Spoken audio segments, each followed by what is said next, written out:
This sport is just a roller coaster of highs and lows. And the facts are we lose more than we win. Maybe the motivation is fear of failure. Boogity, boogity, boogity. Green flag is out at Bristol. Bristol's always a big one. Bristol's different than anywhere else. There's nothing higher than Bristol Motor Speedway. For a race you want to win. The race is on. Under attack now. Got guys taking chances. Car in the wall. Oh, no! This race has definitely gotten more physical over the years. It did start to get physical there. Things are going to happen fast here at the beginning, boys. Bristol's just a beast in itself. Drivers, stop! I'll be waiting when he comes in here. It's not over till it's over.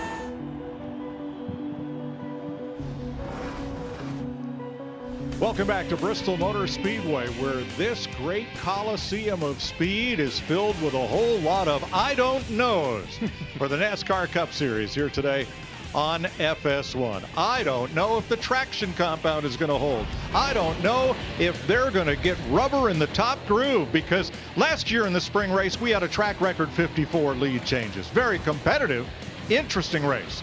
The fall race, not quite a blowout, but only 5 caution flags. And today, we expect the unexpected.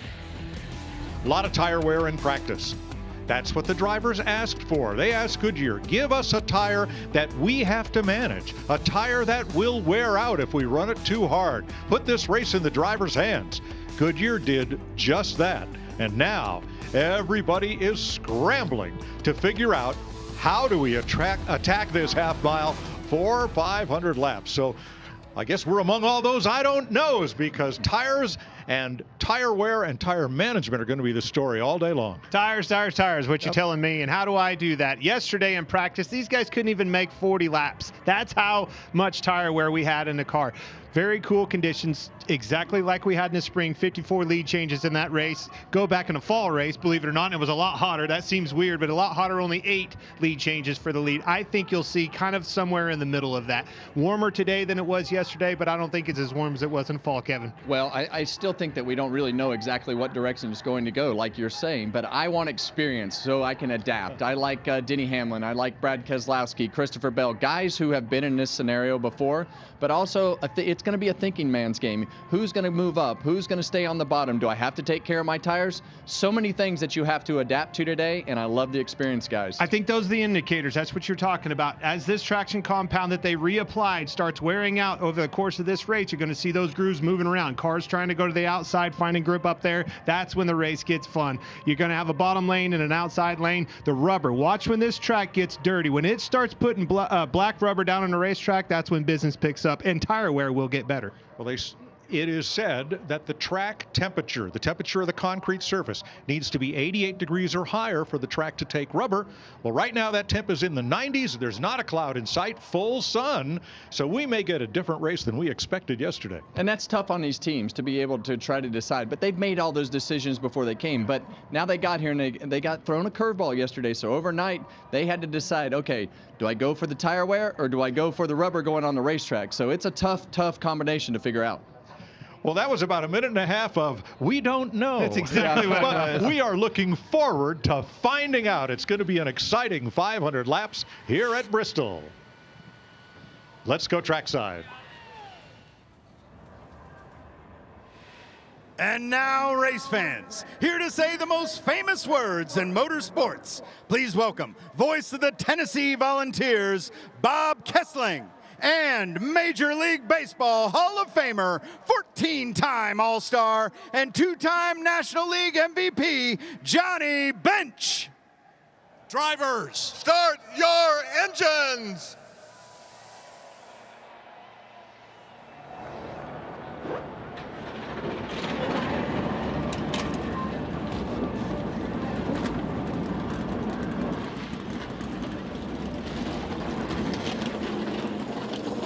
A lot of questions to be answered today in Thunder Valley.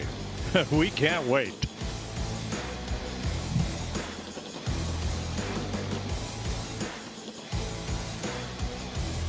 Get ready to rev your engines and feel the roar of the crowd at the legendary Bristol Motor Speedway, where the NASCAR Cup Series fires up for a heart-pounding battle at this iconic half-mile oval.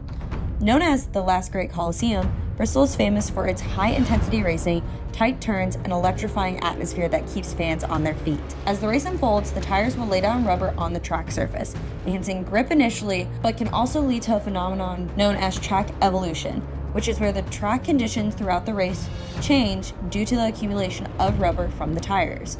Initially, drivers may find good grip. However, as more rubber is laid down, drivers will have to stray from the preferred line to search for more grip. We got up with Kyle Busch to see what it is like to be racing at Bristol with the 2 pit roads and the challenges that come with it. Yeah, Bristol's really tough with pit road speeds. You're up and down on your speeds and managing your lights and things like that as you go through the turns and on the straights. We've kind of found over the years the hot sections of the sections that read a little bit faster than you think you're going. So you try to pick in those to eliminate those to knock them out. But also for me, the multiple pit lane thing, getting confused on which one to come in. I always like picking on the backstretch, so then it's just always enter off of turn 2, and whether you have to run the full pit road under yellow or you just can exit into turn 3 on green flag scenario, it just makes it so much simpler. Last year was the first time the option tire was used in a race where drivers could earn points. Teams battled the tire degradation the whole race, but it was the 11th team who had the winning strategy. This was Denny's first win of the 2024 season. With him winning these past 2 weeks, will he take home a 3rd consecutive win? Let's find out.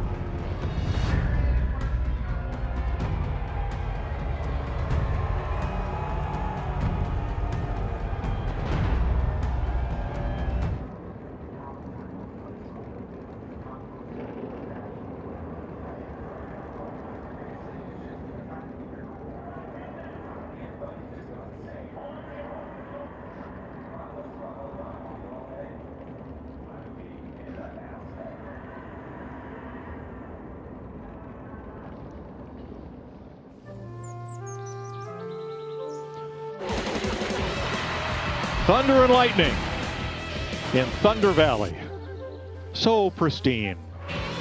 Except for this part. Around the concrete, half a mile around. Yeah, it's Bristol. And they'll do it today for 500 laps. Welcome back to the Food City 500 at Bristol Motor Speedway. Crowd still filing in as the cars roll off the backstretch pit road and we get ready to race. Seems like we've heard from everybody but our pole sitter, Alex Bowman. How about it, Clint? Let's dial up the old showman. How about you, Alex Bowman? It's Boyer and the boys up in the booth. You got us? Yes, sir. How's it going? Man, not as good as it's going for you. Looks good up there up front, buddy. Got a wild weekend. We've seen it all, tire wear. We've talked about it till we're tired of talking about it. But you have the track position. You have them all in the rearview mirror. How do you keep them behind you? Yeah, it's going to be a tricky one today for sure.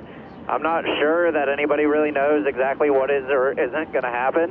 We saw a lot of tire wear in practice, but we have some sun today that we didn't have yesterday. So curious what the racetrack's going to do, what the tires are going to do, but looking forward to the opportunity today.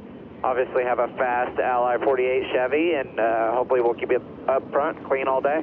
Well, you know I'm a fan of dirt racers, buddy, and on a forever changing racetrack like we're going to have today, I want a dirt racer behind the wheel. Good luck out there. Clint, I appreciate it. Alex Bowman's Hendrick Chevrolet will lead them to green. There's a Chevy on the outside of the front row, too. That is Ricky Stenhouse Jr. for Hayek Motorsports. Now, row number 2, Kyle Larson led 90% of this race to win last fall, and Denny Hamlin won this race last year. Happy birthday, Jamie Little. Thank you so much, Mike. Yes, it was a tale of 2 different races last year. We had almost 100 laps of caution when Denny Hamlin overcame the tire obstacles and he went to victory lane. You mentioned how good Kyle Larson was here in the fall. So who has the advantage? Well, I talked to Chris Gale, crew chief for Denny Hamlin, and he thinks we're going to see a repeat of what we did last spring. And he feels like with Denny Hamlin's ability to manage those tires, they certainly feel confident they'll get the win today. And remember, Denny Hamlin going for 3 straight wins, something he has never done in his career, Mike. Row 3, we've got Ryan Blaney looking to break that bad luck streak, and Ty Gibbs, who led a career-high 137 laps in this race last year. Row 4 is Christopher Bell and A.J. Allmendinger with his best start of 2025. Row 5, I'm going to call him a cowboy this week. I saw him down with a cowboy hat on, Wranglers and all, the fire suit look. Carson Hocevar on the inside. On his outside, number 7, Justin Haley. Row 6, Josh Berry, the famed Wood Brothers car. And then on his outside, Ty Dillon. Well, let's have a look at who is hot and cold here coming into this 500 lapper. Denny Hamlin and Kyle Larson are hot. Look at those win totals over the last 7 races. Chase Elliott, Christopher Bell riding big top 10 streaks. On the other end, Tyler Reddick and Ross Chastain. Kyle Busch and Joey Logano on the cold side of the faucet. Now, yesterday, Joey Logano in qualifying got his left tires down on the apron, got up and into the wall, completed the lap, but he will roll off 38th, next to last. Here's Regan Smith. Well, Mike, and as you see that save that Joey Logano made right there, Paul Wolf actually credited him with not having to repair the car as much as what they could have potentially had to. That car was a quick repair to the right rear. Nothing too much for the team to worry about. When I asked Paul how they're going to gain that track position from his worst starting spot of the year, he said Joey has a plan early on, get a couple spots, save tires if that's what it comes to when he can, and be very meticulous about when he gains the positions from there on out. Keep an eye on the 22. He's going to be fun to watch coming from the rear today. Thanks, Regan. Let's check in with our crew chief, Larry McReynolds. Yeah, Mike, pit road mistakes and penalties has been a huge story in 2025. In fact, the first 8 races have combined 42 pit road speeding penalties. Here at Bristol, it's one of the slowest pit roads that these drivers navigate at 30 miles per hour. Let's go to our Toyota Camry cutaway car and show you how they monitor their pit road speed.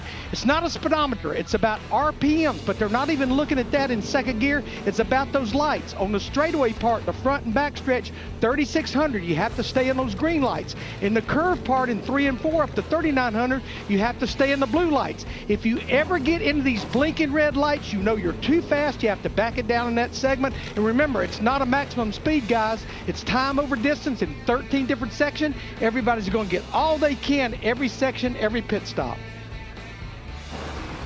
Seems like there's always a lot of speeding penalties here. Well, there is, and I mean, the reason is that pit road has just become so competitive, and the increments of gains are so small together. So to be able to go through that corner faster, you have to go up on the straightaway into the corner and down out of the corner onto this front straightaway pit road. So tough pit road to navigate. None harder than right here at Bristol.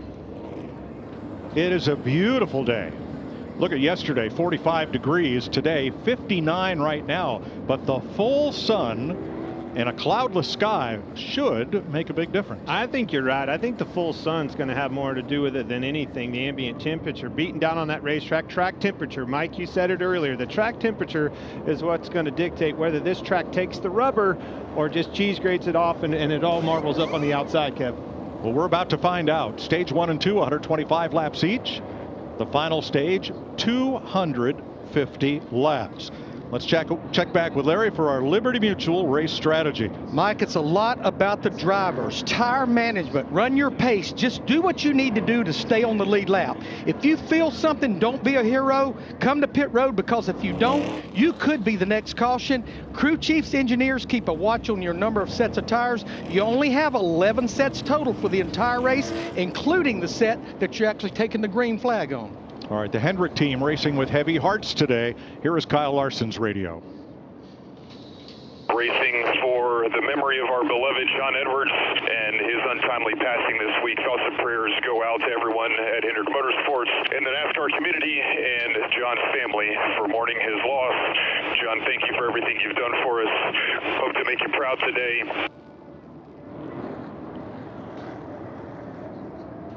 Kyle Larson rolls off third.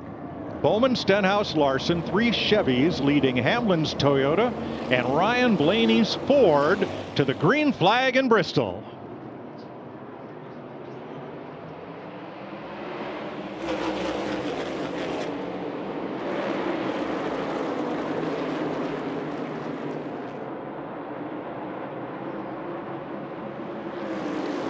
Well, we see right off the bat there, Alex Bowman get a great start to launch out into the lead, and now is when the guessing game starts. Will this racetrack take rubber? Will it not? And I think that for the drivers, they don't really know how hard to go right here. Do I need to take care of my tires? Do I need to go full speed? What do I need to do? So this is kind of a wait and see game. I think I want to go get settled in line, right? First and foremost, want to get single file and then figure that out. Still there, half.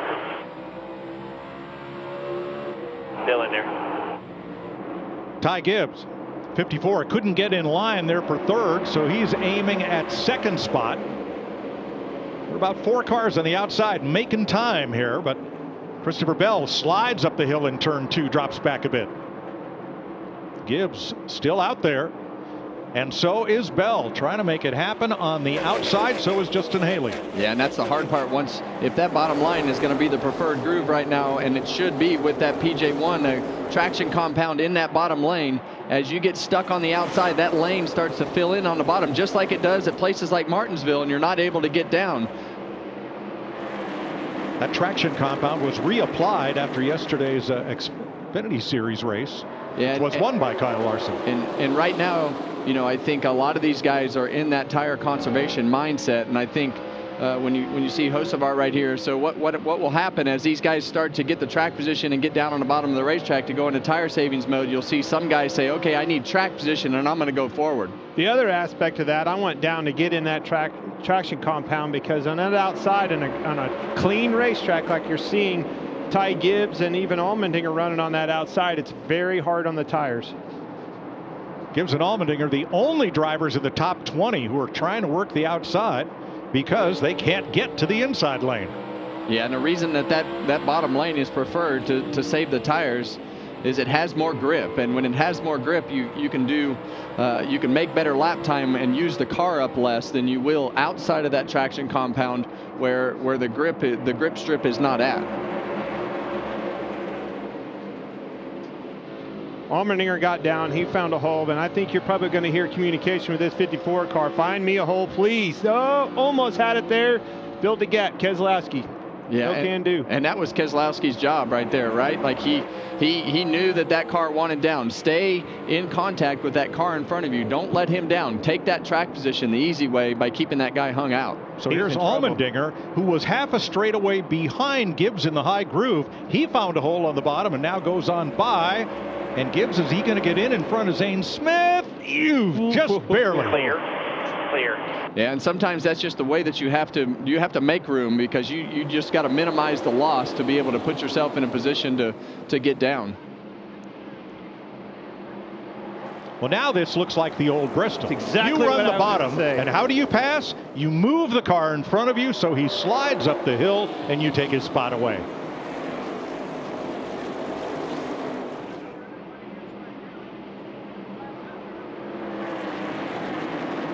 You're exactly right, Mike, and that's what I'm seeing out here. They get stacked up a little bit off a 2, and that's the opportunity. Just a love tap on the back bumper, moves them up the racetrack, try to get under him, getting into 3. Denny Hamlin in third behind Bowman and Stenhouse, who started on the front row. Now remember Joey Logano, who started way back in 38th place. He's picked up 5, you can see there. John Hunter Nemechek and Chase Briscoe have picked up 6 spots each. That's Corey LaJoie in a one-off ride in that 0-1 just in front of Logano, who draws to the inside, and LaJoie's got to give him room. Yeah, now LaJoie is in that position to where he's hung up on the outside, and it sure looks like that the racetrack right now is definitely, these guys are taking care of their tires to make sure that they protect themselves. So Joey Logano trying to pick them off one at a time. Riding with Buescher back here, and this is the problem. You're going to start seeing guys getting anxious, and you saw Logano getting underneath LaJoie. LaJoie's trying to get back down, but when they get single file like this, the chain's long. That means the leader's going to catch them even quicker. And the guys you don't want to go to the outside and try to bust around the outside to make up that track position. So if you can get an easy fender up underneath somebody off the corner, that keeps you in the traction compound. So here's the world's longest conveyor belt. Well, it's a conveyor belt right now, but if these tires fall off like they did yesterday in about 15 laps, we'll really start to see who did a good job and who didn't. Well, Ty Gibbs finally did find a spot in line. He lost 8 positions. He's in 14th. As you watch from our Toyota cam, here's his radio. Yep, I remember this guy. It's not letting in. Manage our run, manage our race. We tried to grab one too many spots up top and then paid the price on the long haul. It's all good. Kyle Busch trying to move forward, and right behind him, Jesse Love in his first ever Cup race. Love won an ARCA Menards West race at the age of 15, moved up into the National Series, where he got a title in the ARCA Series, Rookie of the Year in Xfinity last year. At 20 years old, he's starting his first ever Cup race and doing it for RCR with Kyle Busch as a mentor. And he's right in the Hornets' nest, Kevin. That's exactly, of all the places I don't want to be on the racetrack, it's right there. Trying to learn, trying to get down, right, and they are not going to cut that rookie any slack. Well, I love trial by fire. I think being in the middle of that hornet's nest is where you learn the most, to be able to understand how all of this works. But right now he's up on the outside, and I don't know that's where he wants to be for sure. Austin Cindric right behind Busch is going to leave no room for Love to get in line. Oh boy! Reddick really sideways right there. Guys, I think the front of the field has the pace. You know, the reins pulled back, kind of like a horse race, right?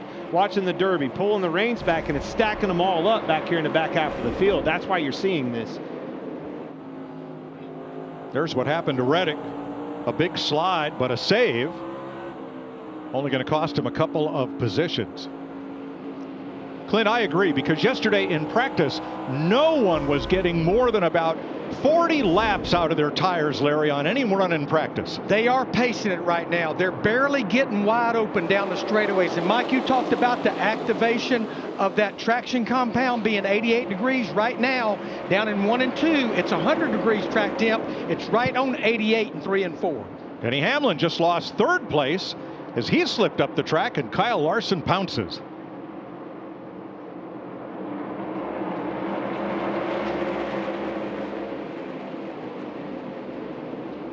Let's see how far back Denny Hamlin slides, see if anybody cuts him some slack. And it looks to me like there's shades of rubber in that second groove, Clint. So we'll see how that progresses as well.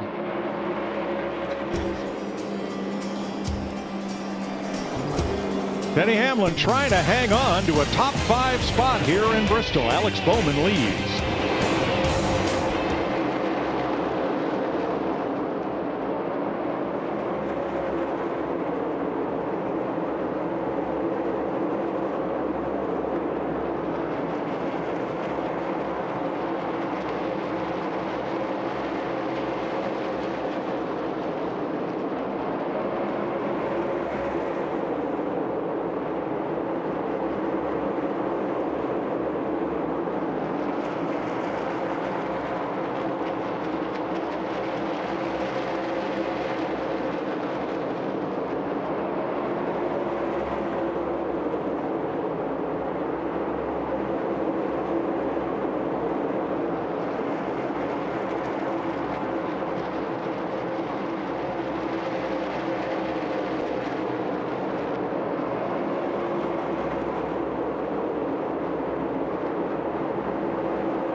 Welcome back to the Food City 500. Look at this. Kyle Larson up and around the outside. Denny Hamlin did get his spot back. Justin Haley raced up to second, and Larson has pushed the go button. He takes the lead from teammate Alex Bowman. Yeah, and all of these guys have been in tire conservation mode, but this racetrack is starting to take a little bit of rubber. As yesterday we didn't see any sense of rubber anywhere around the racetrack, and now you can see it starting to drag that PJ1 up off the corner. You can see that second groove start to lay rubber, and you can really see the rubber marks there off the bottom groove. So I think as these guys start to drift up the racetrack, I think the track's going to take rubber, Clint.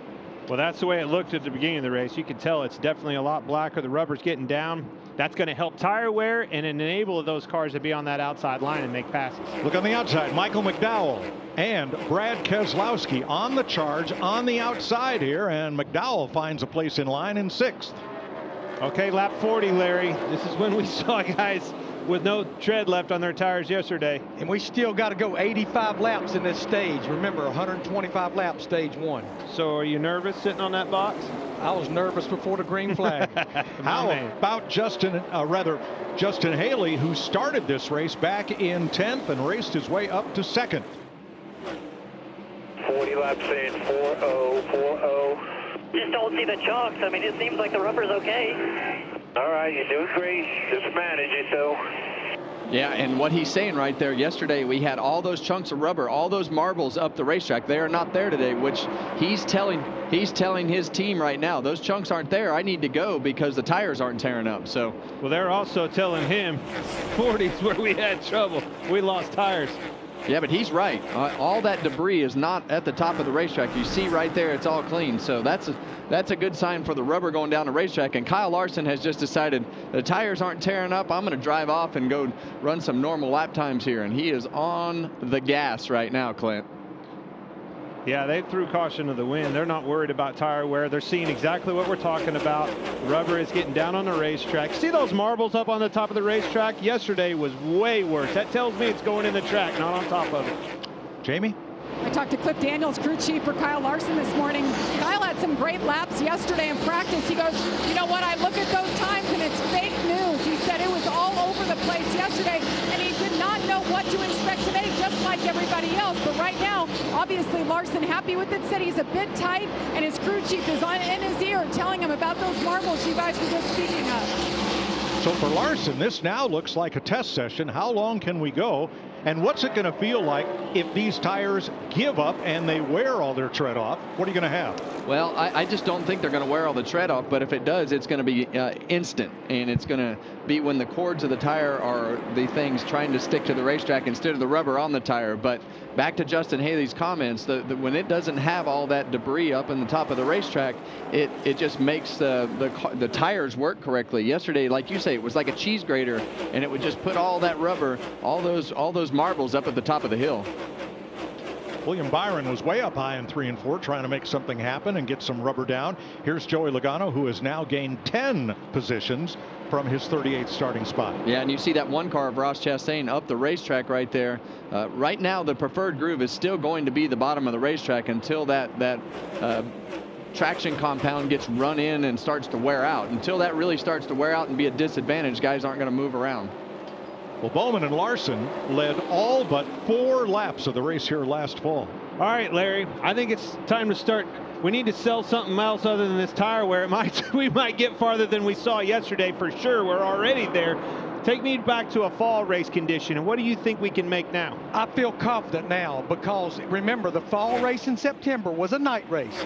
Track temp was 100 degrees. They were able to run easily over 100 laps. Right now, as I said, we're right at 100 degrees in 1 and 2, a little under 90 in 3 and 4. I feel good right now. Hey, Kevin, remember when I made that switcherooski on you down there and I didn't go with Denny Hamlin because I was thinking this tire, I could feel the heat on my head, on my shoulders. I thought, you know what? I'm going with a guy that's a gas master. I'm going to the 5 car. Do you remember that conversation? I remember it. That, wasn't 20 minutes ago, buddy. I remember it. I think Clint's I don't know has switched to I don't care. Let's go for it. Kyle Larson with almost a 2-second lead on Justin Haley, Hamlin, Bowman, and Stenhouse, the top 5.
John Hunter Nemechek's Toyota Cam about to be sacrificed here on the back bumper of Chris Buescher, who got a little loose. That's what promoted that contact there. Hey, this is Bristol.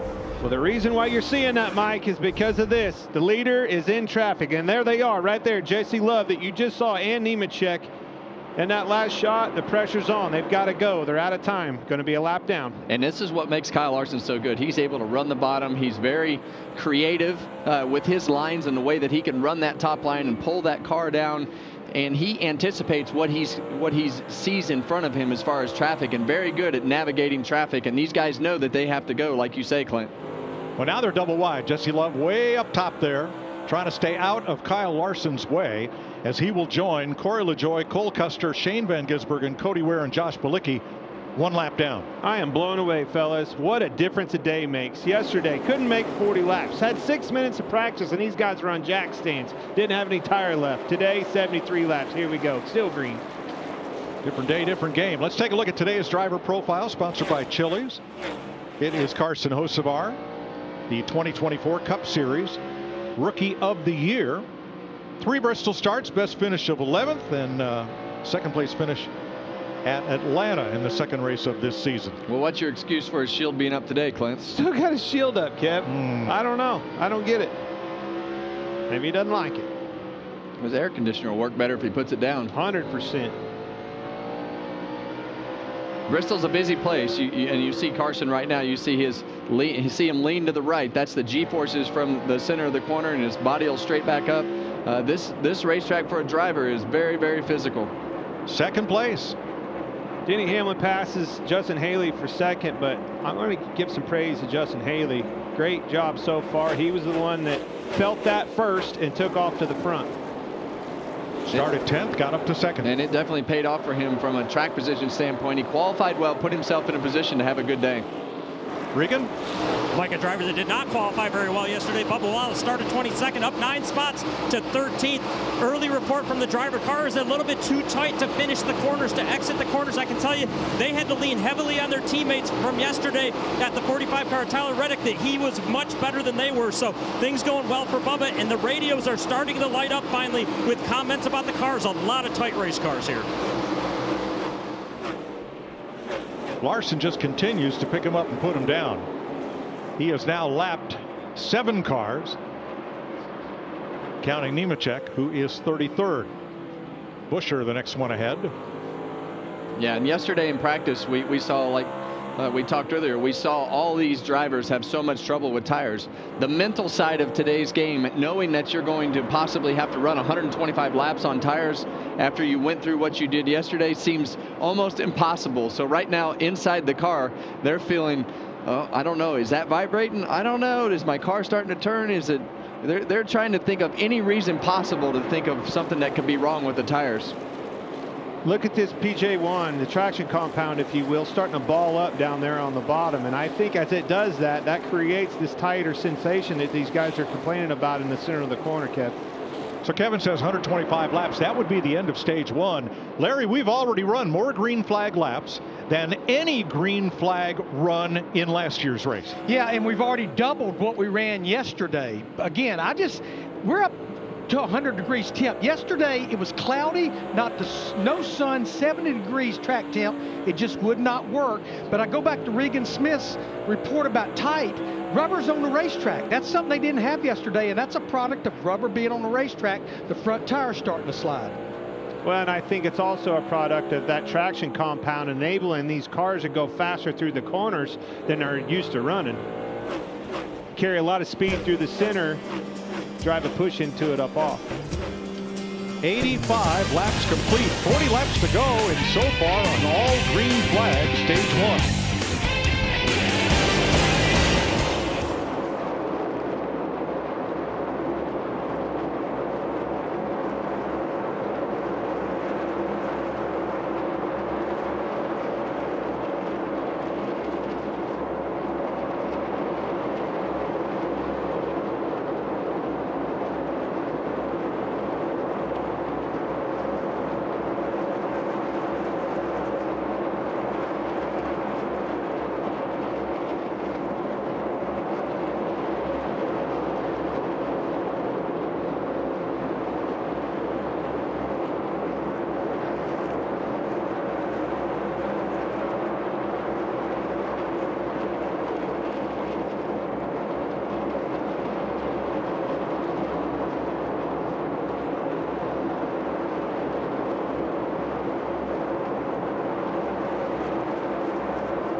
coming to complete 97 laps here at Bristol. And as Kyle Larson works his way up through the field lapping cars, it gets harder because they're all double wide and they don't want to go a lap down. Ooh, careful. And don't leave a lot of room, do they? Now, Kyle Busch has got up and against the wall here, coming up off the corner. There's Kyle Larson's lead. Back to Denny Hamlin, the next blue car from your aerial coverage provided by Goodyear. Since 1925, the Goodyear blimp has been inspiring fans to keep looking up and keep driving forward. 100 all green flag laps complete this time around. 25 to go in stage 1. Yeah, and Larry, he is picking them up and putting them down, putting a lot of these cars a lap down. Yeah, the way he's going, another 25 laps, he could lap up to about 23rd or 24th, but he's only about 2/10 slower than his fastest lap right now, talking about Kyle Larson in the 5. Now, just ahead of him, Joey Logano goes after Riley Herbst because they're the last 2 cars on the lead lap now. Yeah, and you know, we go back to those replays of Kyle Larson. It takes my breath when he gets into those scenarios going through lap traffic, because he has such a fast car and such a big lead. Takes such chances tearing up his car like that, though. Well, his ability to get through lap traffic is special. It's just different, right? He's so used to passing cars, doesn't lose the momentum. See the momentum, he catches them, he times them, and sometimes they block him in. When you're that much faster than him, trouble happens. But you're right, you can get yourself in trouble pretty easy at a track like Bristol. That last lap in 3 and 4, he went all the way up to the wall in 3, came down, did a late apex in 4 like he was on a road racetrack to get position on Riley Herbst. Yeah. That whole track is his playpen right now. Well, he's just so creative in the things that he does behind the wheel, and he always has a plan, and he's always wanting to go forward. And right now you see him, the next car he's going to go around is Joey Logano, and the last thing that Joey Logano wants to do right now is go a lap down. Joey had trouble yesterday in qualifying. He touched the apron, spun that car out, knocked the right rear off, had to start in the back of this field. Let's have a look at the Chevrolet team update. Kyle Larson leading. Chevrolets have led every one of the 105 laps so far, and except for Hamlin's Toyota, those Chevys have positions 1 through 6. And the difference in the top and the bottom, Clint, as you know, it's a much different style in how you drive the car. You have to slow the car down a lot more on the bottom of the corner. So being able to make your car work on the bottom and the top is 2 different styles of driving, and you definitely need some different things to happen in a car. I'm glad you brought that up. So you're telling me at this stage or when the caution comes out, probably going to be making some adjustments, knowing that the traction compound is wearing out a little bit on the bottom, and this outside line is getting way faster. A lot of jockeying for position as we come to 17 laps to go in stage 1. Since NASCAR came up with stage racing, stage 1 at Bristol has never gone caution free. This would be the first one. Yeah, and I think part of that was just the first half of this run, everybody not really knowing what to do, as we see some contact there with the 24 and the 2, and William up the racetrack right there, gotten the crumbs, the few crumbs that there are on the racetrack, the marbles up in the top, and had to check up. Cost him 3 spots there. Well, yesterday we talked about crumbs, but they were of a different kind. It was the rubber coming off the tires that produced those crumbs or marbles all over the top groove of the racetrack. Look at the difference today. And that was the indication that the drivers had right off the bat. Hey, the tires aren't going to come apart today because those marbles are not up in the top of the racetrack. Floor it. That's what that means. Yep. Big difference in the weather. The ambient temperature 15 degrees. Track temperature difference huge in this full sunshine. As we come down to 12 to go in stage 1. Side of 5. From Ryan Preece's Ford Performance Cam, that is the leader, Kyle Larson, going by. It just shows you how fast and how methodical Kyle Larson is doing of putting cars a lap down. I mean, I look over, and the biggest mover of the race so far is that car right there, a lap down, the first one. Joey Logano in a 22 car gained 12 spots. Wasn't enough. Preece is not going to go away quietly here.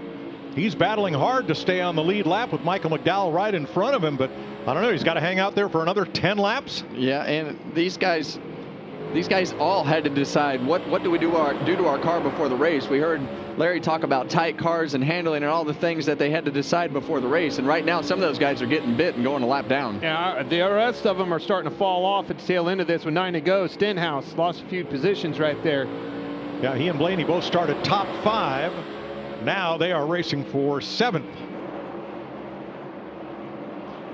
Now, if Priest can hold off the 5 and stay on the lead lap at the end of stage 1, or if he can at least keep him from passing Michael McDowell to get the free pass at the end of this stage. And we know that this run will be the worst run on the tires because of moving up the racetrack when the track was not rubbered up. Now it's rubbered up and you can run anywhere on the racetrack, but this will definitely probably be the worst run on the tires.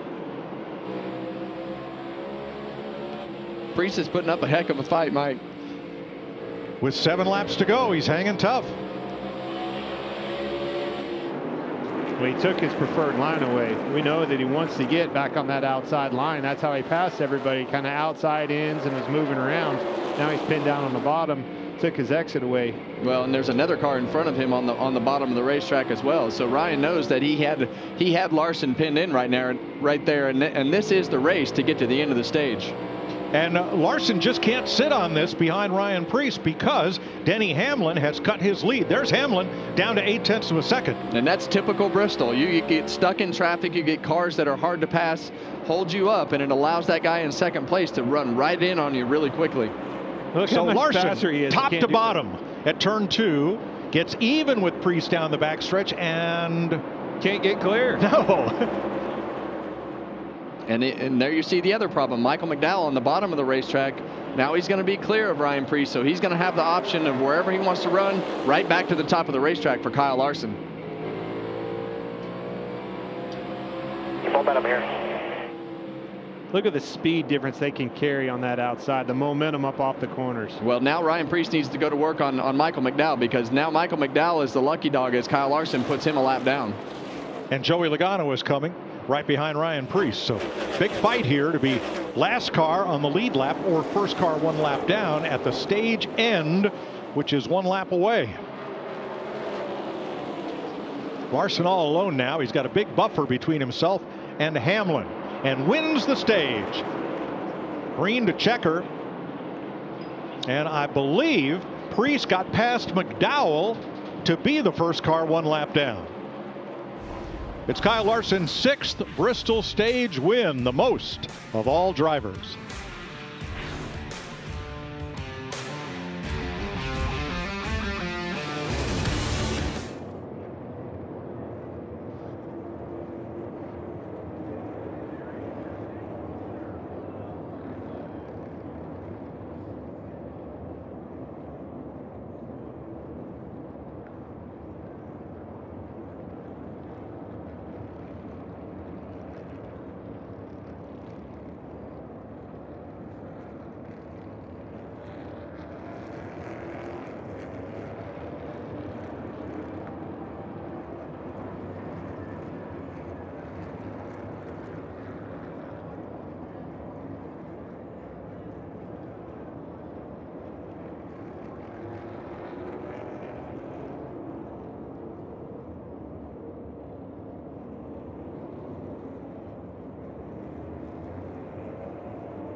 Saturday on Fox, Dodgers, Rangers, or Cards, Mets. Saturday, 4 Eastern on Fox. Check your local listings. And as Johnny Bench pointed out in the pre-race, Major League Baseball is coming to Bristol. Be here or watch it live on Fox. August 2nd, the MLB Speedway Classic. Tickets are on sale now as the Braves will face off against the Reds right here in the last great Coliseum. Go to MLB.com/Speedway Classic to purchase your tickets. Jamie Little. Well, Mike, last week when Denny Hamlin won, he gave all the credit to his pit crew for stepping up when it mattered most on that last pit stop. Now this year, this team has a new front changer, and so far their chemistry has been very impressive. Let's meet Team 11. Austin Maloney, front tire changer, newest member on the 11. Devin Euchre, rear tire changer, former Taco Bell burrito master. Dylan Dowell, tire carrier, and the best backflipper in the NASCAR garage. Kevin Purcell, fueler, 22 years on pit road and looking for my 5th championship. Joel Alexandre Boignon, I'm the Jackman, former Green Bay Packer running back, and I'm the guy with the moves you've been hearing about. Well, you've been hearing about them. We'll show them to you. Look at this. Around the back with the jack and into position, all to gain fractions of a second. I love that, Kev. I'm the man with the moves you've been talking about. Well, his moves are winning moves, so I like that too. Confidence. All right, let's have a look at pit road, because at Bristol here, it is different. We pit on both sides of the racetrack. Well, you see right here, you enter off of back straightaway and front straightaway when you're under green. But this pit road, when you pit under yellow, you have this corner right here, and when you go around that radius, you can up the pit road speed. So going in and out of these sections right here, on and off of that corner, allow you to take, you have to slow down and speed up going into the corner, slow down coming out of the corner, and that's where you get a lot of speeding penalties trying to maximize that pit road speed. Because as Larry Mack explained, it's time over distance. That's how they measure whether or not you are speeding in each one of those sections. And it's all done by computer. There's no human element involved. Nope. Used to have the old stopwatches sitting up in the NASCAR officiating booth, and they decided if you were going to get a penalty or not. Today, not the case. Darned if they didn't always call Rusty Wallace his name. Well, often. More often than most, let's say. All right, here are our pit crew rankings coming into this 9th race of the season, with Bubba Wallace's team at the top, led by Charles Denike, and Denny Hamlin's team right there, led by Chris Gale.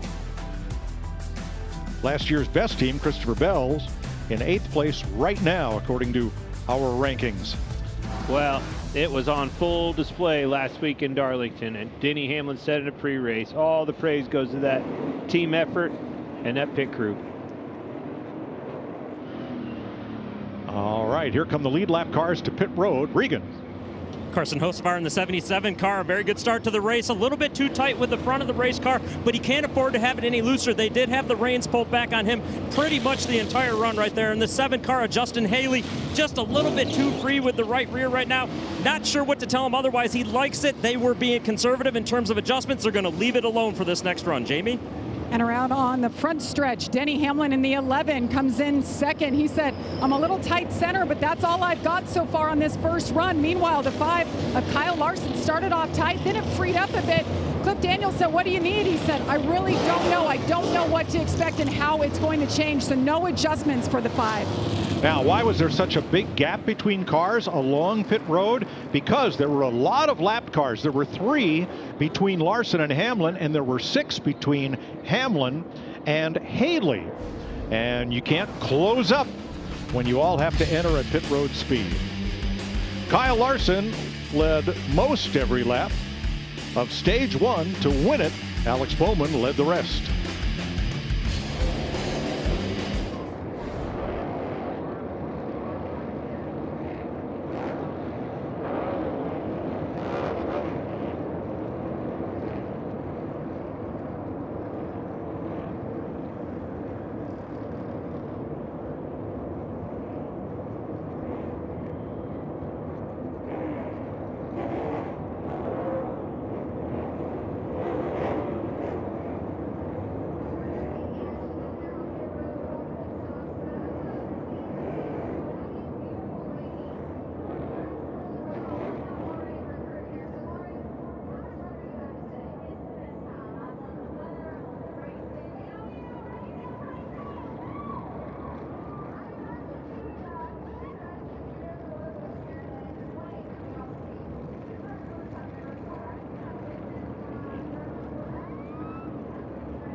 Live with Jamie and Chris here at the Sugarland Suites. This is a spot where fans have a great view, the advantage of sight. Sound, not so much. You know, down in the pits, Jamie, it's 140 decibels. The threshold of pain for a human being is 132. That's why we're wearing these cans on our ears so we can hear better.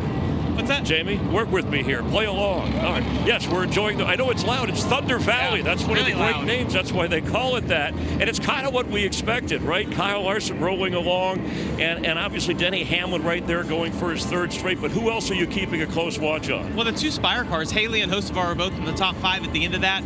But Chris, I'm going to tell you, I think it'll be a totally different race when we go back green here. The guys have learned that the tires aren't wearing like what we saw in practice yesterday. Harvick and Boyer have kind of emphasized that. I think we see a totally different race when this next stage starts. All right, Larson and Tire, man. And thank you, by the way, for sharing this. You guys doing okay with the noise you can hear? Okay, good. I just heard the cue. We're going back to the booth. Mike? Thank you, Chris. Jamie? All right, pre-race. Ricky Stenhouse qualified on the outside of the front row, so he and Mike Kelly allowed us to sit in on their team meeting.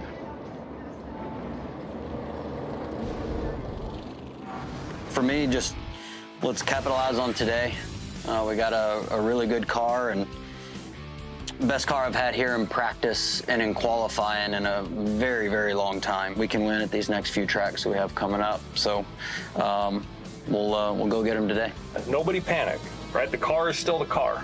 Denny didn't start the last stage of this run last year on lap 367. He started in 15th and won the race. We have a good vehicle and a good driver, and we could do this. We've talked about it enough. Let's go out there and execute just like we have. 1, 2, 3, kick ass! There's the pit crew led by Mike Kelly for Ricky Stenhouse. Tab Boyd, the spotter, up on the roof. Currently 8th. Jamie? Listening to Kyle Larson's radio, he's led over 100 laps now. This is what Cliff Daniels had to tell him after those tires came off. Tires did not look bad at all. They still had wear pin holes left. It was at the bottom of the wear pin holes, but still had them left. So all in all, not bad. Okay. Wow, as hard as he was running. Can you believe that you just heard that man say that after watching practice yesterday? I can, and because of the way that the rubber, well, not after practice, but after practice I'd have told you we were in big trouble. But when you started seeing that rubber start to lay down on the racetrack, but Larry, I would say that this is definitely the worst run that we're going to have today as far as tire wear. Yeah, because regardless of what the track temp is, this track had no rubber on it. It's what we call green. The only thing that was on the racetrack was the traction compound in the bottom 4 feet, no rubber whatsoever. All right, we have penalties. Kyle Busch, Shane Van Gisbergen speeding on pit road, and not in that curved section in 3 and 4, but along the straightaway, Larry told us. Austin Cindric pitting out of the box, so he will restart at the tail end also. Well, we see it every week, and we've seen that a lot out of Kyle Busch's car. But talking about that speeding in the middle of pit road, and the thing that happens here, it's so easy, especially if you're in second gear with that low RPM. You're able to surge past the limiter that you have for pit road speed, and it gets real easy to get out of that box because the RPM's so low. All right, they're coming to the Echo Park Automotive restart zone. There it is, just off turn number 4. Hard to get going on the inside. Always a challenge. Here we go for stage 2. Well, you nailed that one, Clint. We saw Denny Hamlin immediately struggle right there and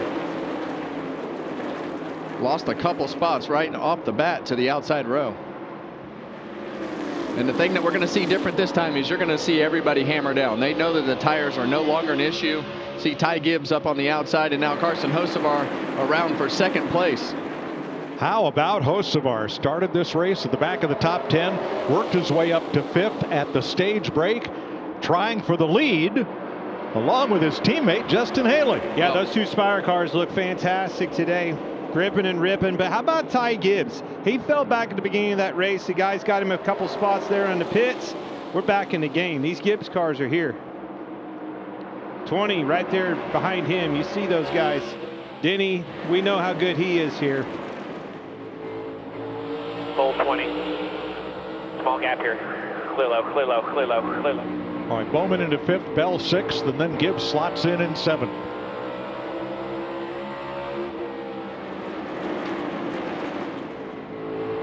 First car double wide is going to be Josh Berry in the 21. That's back at 13th place.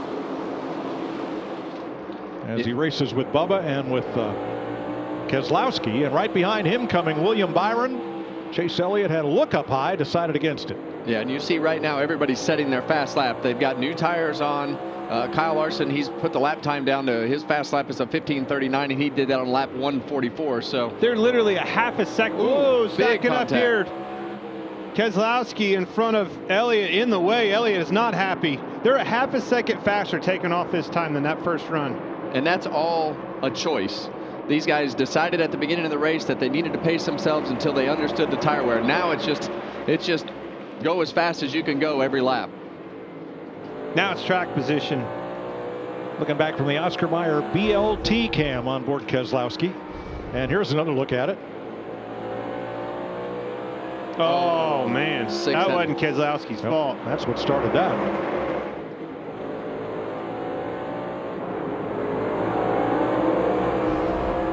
And that was the aftermath. And a lot of that was probably just Bubba Wallace trying to diamond that corner coming down the hill. And I don't think that Brad really anticipated him coming back down all the way into that bottom lane. So stuff that can happen here at Bristol as you have cars running different lanes. So it's still Josh Berry there, first car on the outside, but now he's back at 19th place. That was as close as it gets right there, rooting him out of the way. Like it. Stenhouse not happy about it. Briscoe moved him out of the way. Got to go, time. Well, this is where it gets interesting right here. You saw that Stenhouse was not happy about the way that he got past, kind of rubbed on that right rear quarter panel, got himself back down in line and not going to be close enough to retaliate. So if you're going to pass this way, you better be darn sure that car can't get back to your rear bumper right away. Really good point. You can move them. There's still a lot of racing left.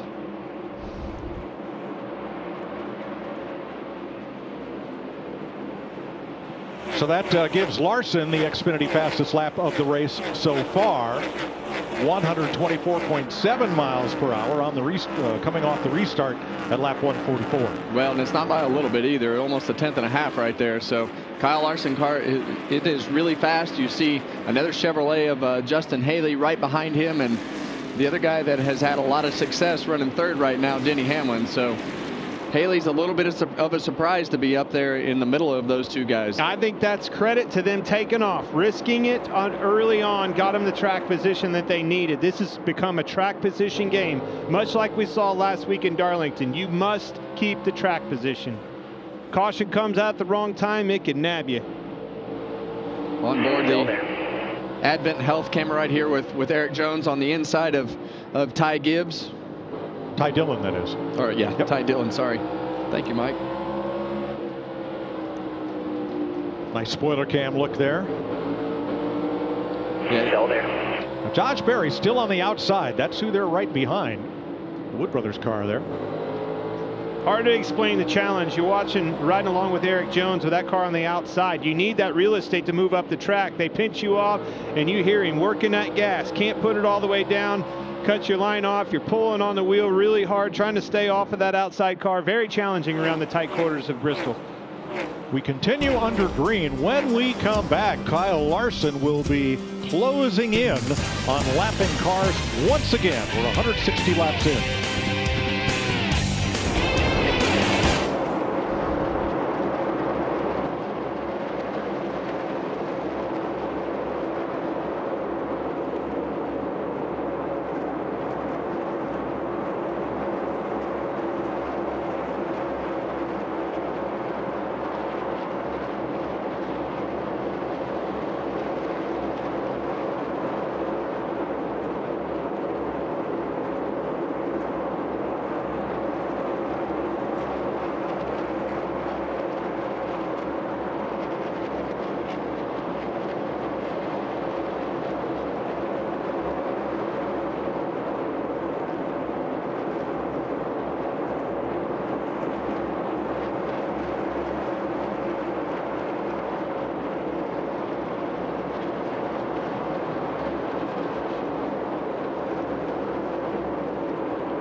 with 170 laps complete at Bristol.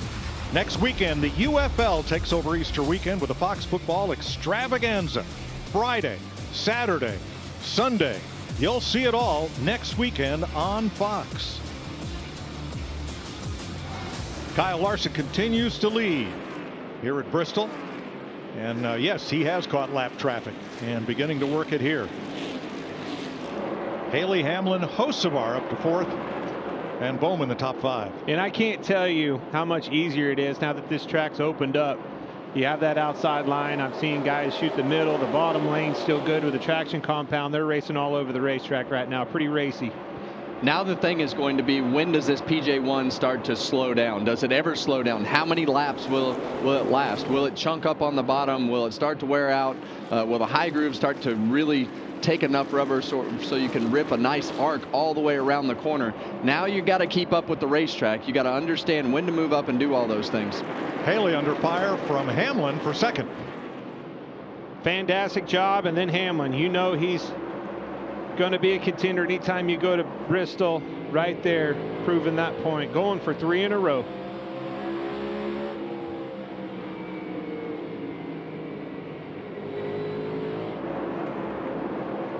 Trying to work around Ryan Preece, who has gone 1 lap down. And Hocevar right with his teammate. Here's the Chili's onboard cam. Yeah, and this is right in Hocevar's wheelhouse now, Clint. Being able to just smash the gas, be aggressive, make lap time. That's what it takes to be really good here at Bristol.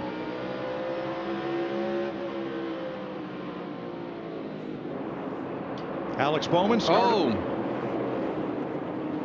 And the first caution of the day for cause waves at lap 178. Van Gisbergen had already gone 2 laps down and spins in turn 2.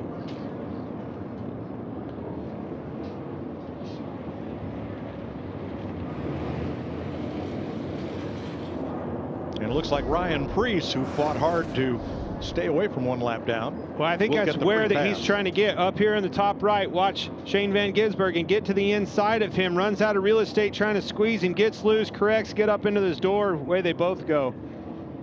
That's racing at Bristol. Here's Hocevar's view of what happened between Cody Ware and Shane Van Gisbergen. Look at that, right in front of Denny Hamlin. Woohoo, that was close. Yeah, it definitely looked like Shane just got a little bit loose, missed his mark up the racetrack a little higher, and then he was getting crowded pretty hard too.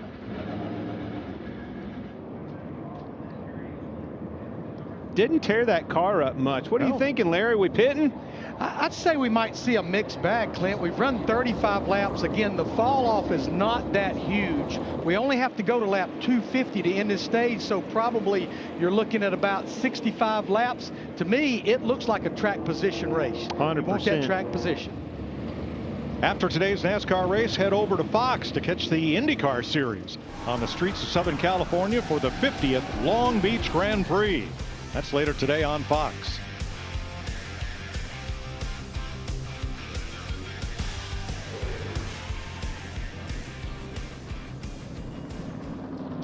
The teams were allowed to purchase 9 sets of brand new tires for today's race, plus the set they qualified on. And this morning, NASCAR allowed each team another set of tires with the concern about tire wear. So 10 sets of new tires plus the scuffs from qualifying are available today. Probably going to have some extras now that the racetrack is rubbered up. So this will be interesting, like Larry said, as to is track position that much more important? Is the pace what's going to trump the other today? Well, let's look at that. It's somewhere around after 35 laps they were running 1590s. All right, we'll go back to that last run. Deep into the run, they were still running 1580s on lap 100. So I don't know.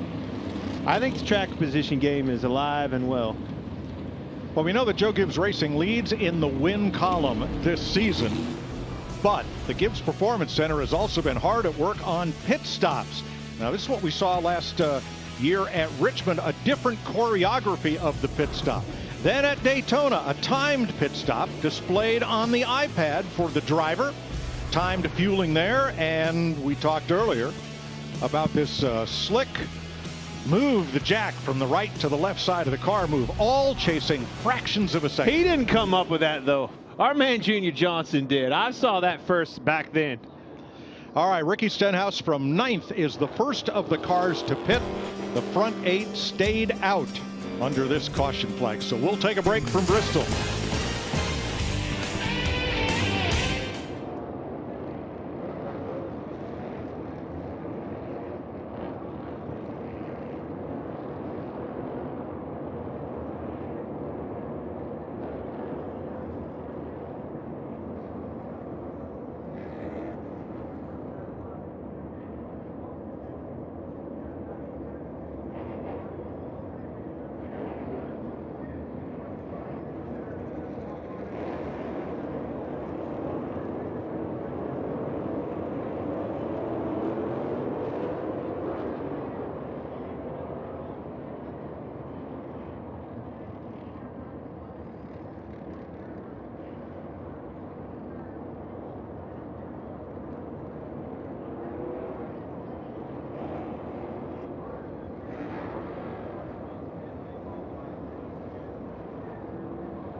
Here's John Hunter Nemechek leaving pit road after his stop.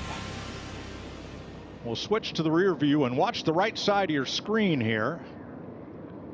There she goes right there. That's the lug nut off the left side.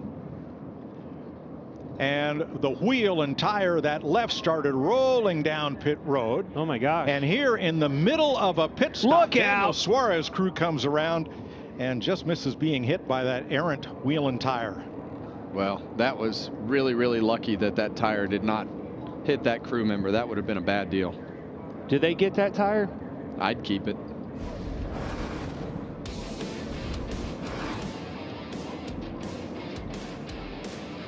There's the single lug nut that is used on these 18-inch BBS alloy wheels. And how it's retained. Once that nut goes on past that brightly colored stop, the wheel should not be able to, or the nut should not be able to unwind itself. Yeah, well, obviously, it most likely didn't get put on those dowels, and the lug nut never went on, and then the safety pin never released, so the lug nut never got to the point of that pin popping out to keep the lug nut on there. You got to remember. So the driver should never have left the pit. Well, but you got to remember that wheel's alloy, right? The studs that go in, you see all, look here. These studs here go into those holes, right? And they have a lot of them so it can index different ways. That thing can get crooked on there and hold it up with a soft alloy wheel, and it can also go and get in between those holes, believe it or not. And it's alloy, it's soft, and when it does that, it holds it away from that keeper. The lug nut is not on. The good thing, it happened on pit road. The penalty, he has to start at the tail end of the longest line, unlike if it had come off on the racetrack. Watching that tire roll down pit road. Whew. Yeah. Man, that's scary stuff right there. Michael McDowell nabbed for speeding on pit road, so he will start at the back. What does that choose? 5 penalties now, Mike? Yes, 3 of which were speeding.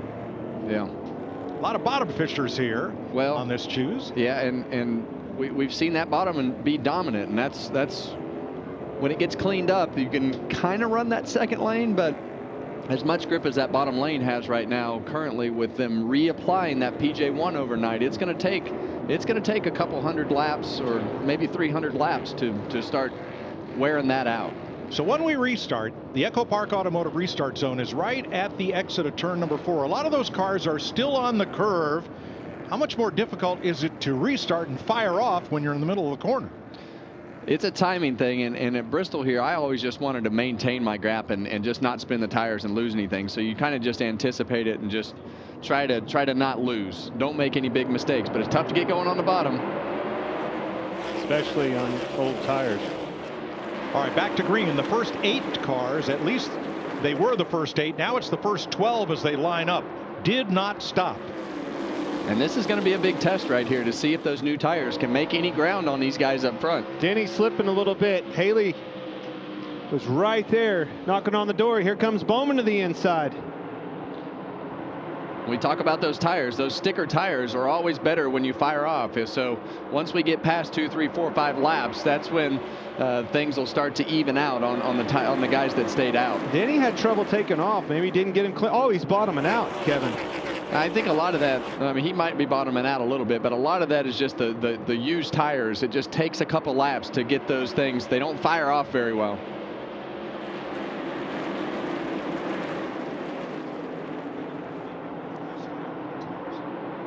So everybody back to Ryan Blaney and Tyler Reddick did not stop. They are on the older tires and trying to gain some ground. Here comes Ricky Stenhouse, Bubba Wallace, and everybody who got fresh tires behind them. Oh, AJ Allmendinger slipped up and they're 3 wide. Hold on. Middle, top is clear, top is clear. When you see Ryan Blaney, he's one of those guys that put new tires on. So we saw that his car was really fast on the long run earlier today, but he's definitely one that we need to keep our eye on to see if he can make ground and make these passes with those fresh tires. So the Spire car is now fighting for 5th and 6th. And Kosovar advances. Bumper, you're clear, all clear. You're back. So you're right, Ryan Blaney, the only car right now in the top 13. He's 10th on fresh tires. The others not able to advance. Here's a look at Blaney's last 4 races. He has passed an average of 40 cars per race, 4 positions, but has lost an average of 6 positions on pit road each race. On the track, driver rating of 1st. 18th on restarts, pit crew ranking not so well, as he was the leader on the last caution flag there at Darlington last week, but Denny Hamlin had the right pit stall and the right pit stop to get him his position to win. Wallace and Stenhouse are the next 2 drivers on fresh tires behind Blaney.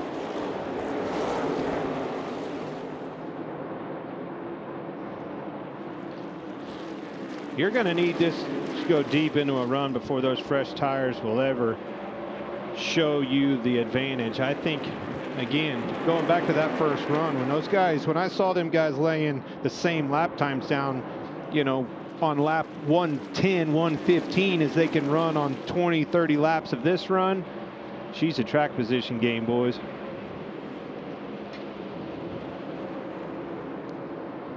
Jamie?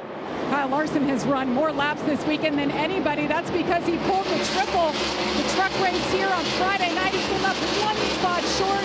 Yesterday in the Xfinity race, he dominated. Today, so far, that's been the case as well. Kyle, after that first stop, he came on the radio and said, this car is good. I'm really happy with it. They had made a slight air pressure adjustment to help him. Now 2 spots behind him, Denny Hamlin. All he's told the team since his stop was, when I try to run less brake and float it into the corner, he gets really tight. He's also free up high as well, so not as happy with the balance of that race car. And they didn't make any air pressure adjustment on his stop. Regan? Right behind Denny Hamlin is a 20 car, Christopher Bell. Been battling free off of turn 4, fighting for some lateral grip as well as a little tight in 1 and 2. But the larger issue for the 20 car, the last run, he began to get some severe brake shake when he would hit the brake pedal, meaning the pedal was shaking up and down as he would try to slow down for the corners. The team had him drag the brakes the entire caution period to try and clean the rotors off. And the 47 of Ricky Stenhouse Jr., one of the cars that pitted the last time around, they were very, very loose, hence the reason why they pitted. Mike Kelly did tell me earlier today they went with a very aggressive setup, anticipating that if the track did get to where we had a longer run race, they would do better. Very typical Bristol. When the pace picks up like this, you get in sync, you get in your rhythm, Kevin. You start backing the corner up and running out bottom. You hardly even drag any brake. You just barely drag it. They run cool. Brakes don't like to run cool. They start vibrating. That build up. And like you said, that material from the brake pad builds up on the rotor. And in these cars, they have really big calipers, big brake pads, big rotors to go along with that. And that shake is really annoying, and it actually affects your rhythm as a driver in the way that you can brake into the corner. So brake shake is usually from the brakes being too cold. And violent. It's hard to explain how violent it'll shake the steering wheel. I mean, you said it. It throws you off your rhythm in a big way because that wheel is shaking really hard. 24 cars on the lead lap, led by Kyle Larson. Again, he will be lapping cars when we come back from this side-by-side break.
Welcome back to Bristol. 219 laps complete. We're 94 laps into stage 2, which will end at halfway in this race, lap 250. Kyle Larson picking up right where he left off last fall. Dominating performance after Alex Bowman led the first 39 laps. Larson has not been headed, and now he's back in lap traffic. Well, one of which, Daniel Suarez, trying to overcome a penalty on that last pit stop. Regan said the crew was watching the drama at the back of the car, and a tire got away at the front of the car. Yeah, watch this right front tire to get over here right in to that fuel guy's way, interferes with the guy in front of them, big trouble. And this is from inside Suarez's car. You'll see that tire roll away into the fueler of Corey LaJoie's car ahead. So that's 6 penalties so far, 3 of which were for speeding, as we're coming up on halfway in about 27 laps here. Well, Ryan Preece again trying to hold back Kyle Larson. This will be the 3rd time that we've seen this. Each of the previous 2 times he has gotten the free pass and got back on the lead lap. See how he fares this time.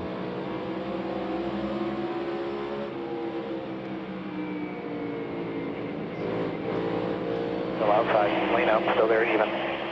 I love to hear the in-car right there, being able to listen to him work the throttle. Yeah, that time when he went back to the gas, he was able to stay with it. Down here, 3 and 4, stayed with it that time. That time before that, he didn't quite do it. You heard him womp, womp, womp, womp. It's pretty wild to watch the way that he raises his hand up on that steering wheel going into the corner. I thought the same thing. What is that? Wrist hurt? I'm not sure. Never done that before. He's got his steering wheel upside down He's got an oblong steering wheel.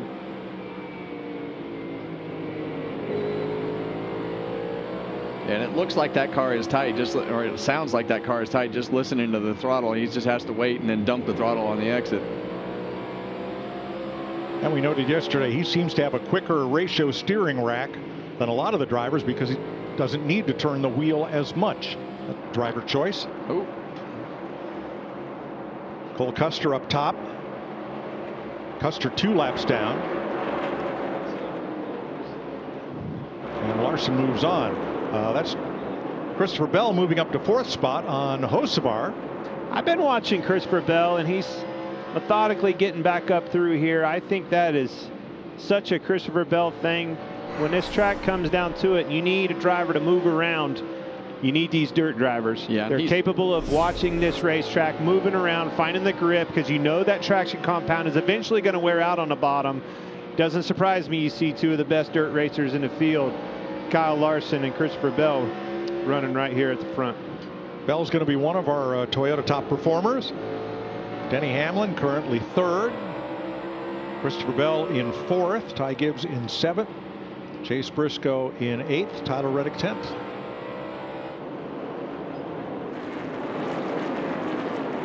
You see Bell up there on the top of the racetrack, and as more guys keep running up there, I see more and more cars going to the top of the racetrack. And when that rubber's up, that racetrack is ground a little bit different than the rest of the racetrack in that top lane. So it's got bigger chunks taken out of the concrete. So it tends to take a little bit longer to get that rubber in, but once it does, it's like a light switch, and these guys are going to be hunting the top of that track.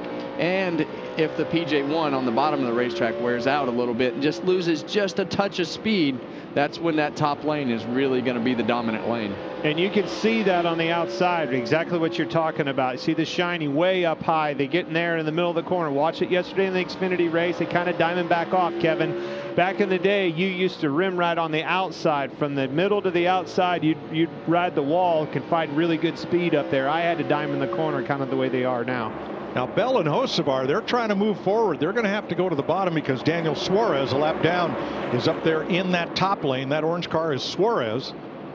Look how much rubber's up there on that outside. Yeah, and Suarez is 2 laps down, but Christopher Bell is the one that's rolling. He and Hocevar both are rolling pretty good. Talked about track position. The 12 drivers that stayed out, and we've run over 40 laps, they're all inside the top 13 right now. The only one that's cracked inside of them is Ryan Blaney in that 12. And we see that. We just covered that with Blaney. You know he's going to go to the front. I don't care if it's old tires, new tires, whatever the case may be. But that boy's going to the front. But surprising that he's the only one that's been able to crack the top dozen of the cars that stayed out. They don't matter. They mattered yesterday. Clint, I always felt like the 2 ends of these racetracks had a little bit different grind as you go and you watch Chase Briscoe Let's see. And just like I'm driving, I'm trying to figure out which end of the 1 track and he's 2. on here. Yeah, That's so now 3 and 4 now. Now he's in 3 and 4. But I always felt like the grind, the way that the track was ground in 3 and 4, kind of went with the direction of the corner in the middle of 1 and 2. Down here in the top, where you see Blaney up in the top lane, right there's a bump right in the middle of the corner, and there's another bump about 3/4 of the way up off the corner in that high lane. But I always felt like that grinding at the top in 3 and 4 allowed you to kind of give it more partial throttle and power through the center of the corner with the way that corner was diamond ground and cut the concrete surface. And then go back to 1 and 2. Turn 2, actually, that bump over there. It depended on, you know, how hard you were on the stops or whatever, the right front spring you had. If it bottomed out over there, you were in trouble. You were always able to get around that bump, ride the wall a little bit better than I did. That bump is a very crucial part of this track. That's what differentiates turns 1 and 2 to 3 and 4. Well, there's one other difference. The way the sun comes across this racetrack at this time of year, turns 1 and 2, at least to this point of the day, have been hotter. The concrete's been hotter than up in turns 3 and 4, which was partially shaded. Well, to what you're saying right there, that's why it started rubbering up, and that outside line, it did come in a little bit faster in 1 and 2 than 3 and 4. Well, you're really starting to be able to see as you watch Riley Herbst and Kyle Larson get ready to go by. You saw the exit of turn 4 right there. And now what'll happen as you start to run that top lane, the exits of these corners, you see some of the debris from the tires. That's the cushion. Out. Yeah, don't go up there. That's don't too high. Jump the cushion. And it will grab you and just suck you right into that fence. I was going to say, somebody as high as it is in both corners, right in the apex of the corner, you're going to see somebody hit the wall, jump that cushion and get in the fence. You're about to see Kyle Larson get impatient with Riley Herbst there, who swept up the racetrack up into the line that Larson wanted. And he responded by tugging on the wheel and dropping to the inside. He's got such a lead now, he can afford some patience. Just be patient inside that car. You got to have time with these lappers. Time them, be patient with them, get the job done. Herbst going 2 laps down here, and Nemechek just ahead. That's another reason. It's one thing to go 1 lap down. You go 2 laps down here, you're in big trouble. Slide job, how about that? You see him just drive up there and block that lane from Riley Herbst, and that's just like, hey, I'm done with this. I'm moving up here. You're done.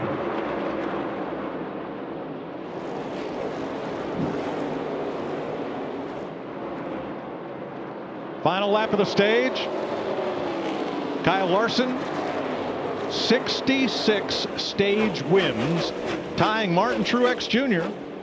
for first on the all-time list.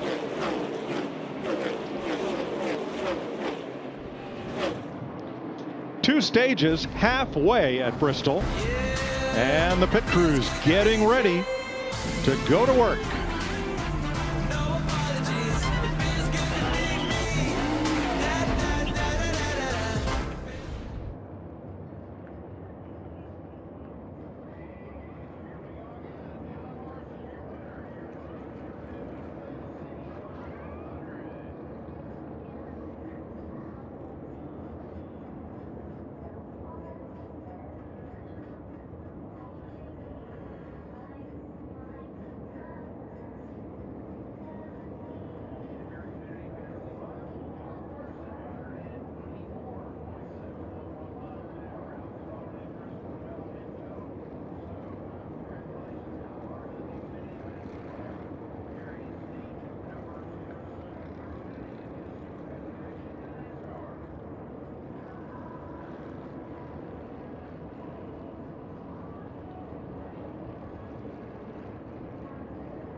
Next week, NASCAR returns to The Rock with the Xfinity and Truck Series. Coverage kicks off Friday with Truck Series practice and qualifying at 12:30 p.m. Eastern on FS2.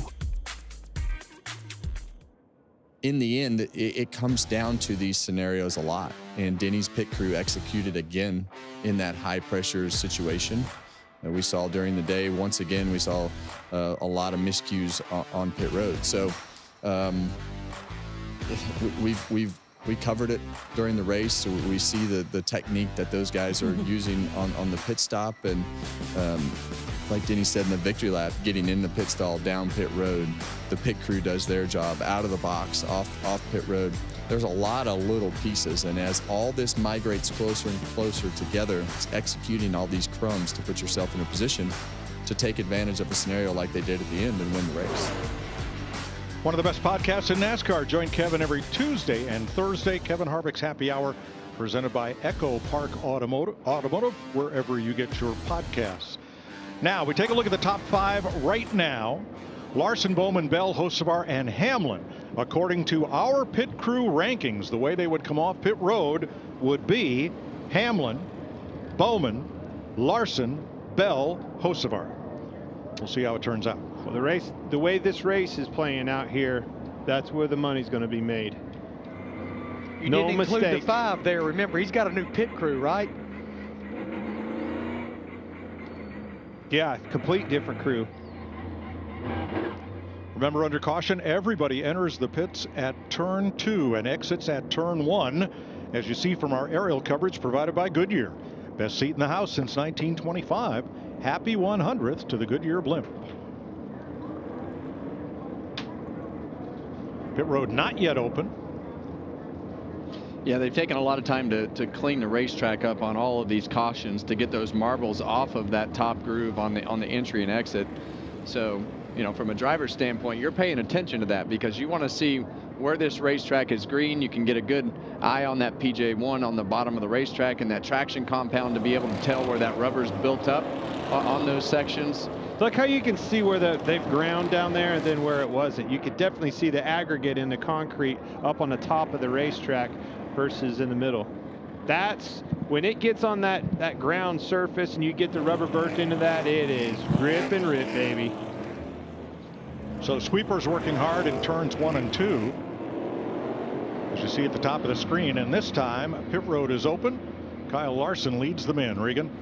Carson Hocevar in the 77's car is very good right now. So good, they almost contemplated staying out, opted not to. They didn't want to be exposed. The 7 car, Justin Haley, a little bit too edgy as the cars have moved up the racetrack. And the 20 car, Christopher Bell, who's going to come around the screen all the way to the turn 4 pit stalls, just a little bit tight in 1 and 2. It freed up as he went along. The brake shake got better, and they are going to stop him short so he can get around the one of Ross Chastain. Jamie?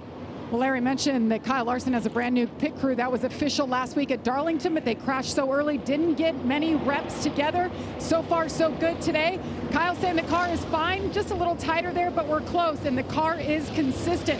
Meanwhile, the 48, a couple of complaints there, don't have great front turn is what he said. Also wants a little more right rear security in that car.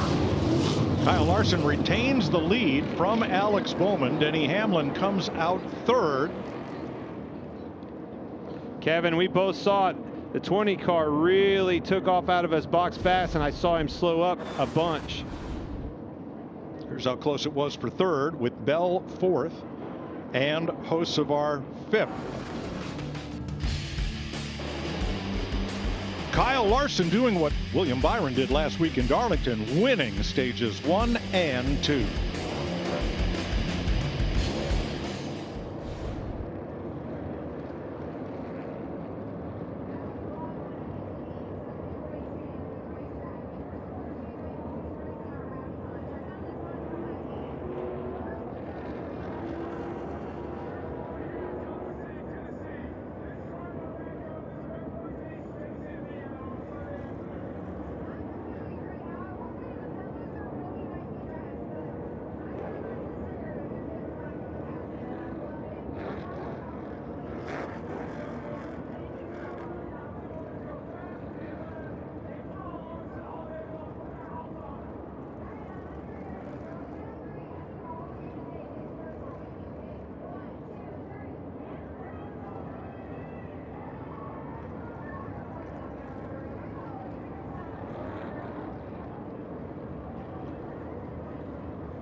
He has a no tire fall off. Okay.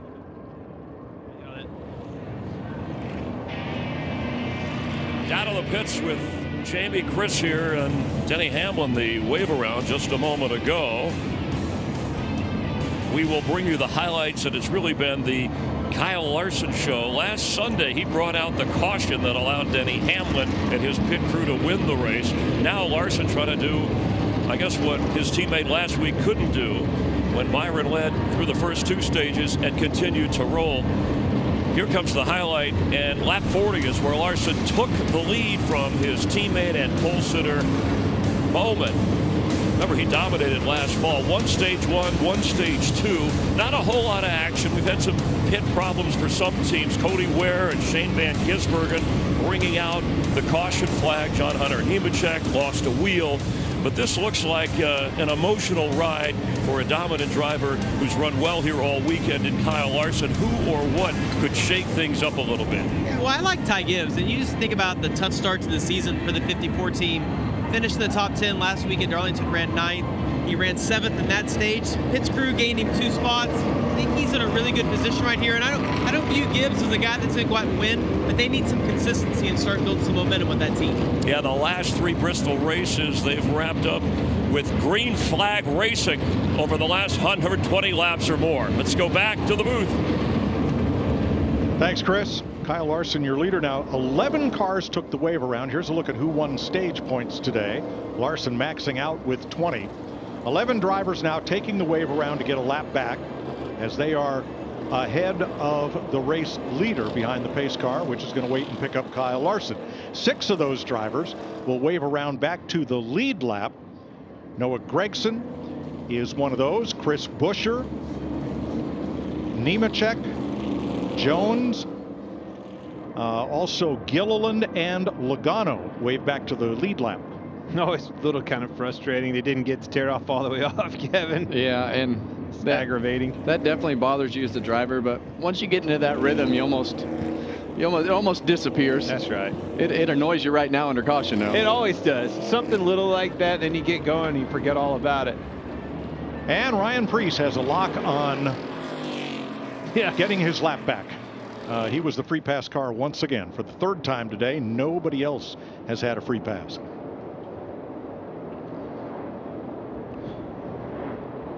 Getting set for the restart. Bowman and Larson, their pit crews punching above their weight. You know, we had them 2nd and 3rd in the group, and they come out 1-2. Hamlin 3rd. Well, the other car that's really making up some time on pit roads right behind Alex Bowman, that 54 car, Ty Gibbs, now restarting there in 3rd place. Both stops. Now Christopher Bell elected the outside. That allowed Gibbs to move up to the 2nd row on the choose. Here we go, stage 3.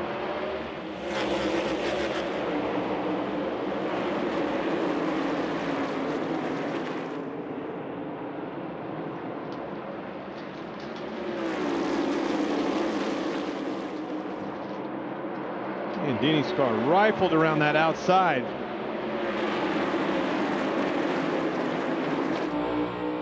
Oh, Briscoe way up track and loses 3 spots.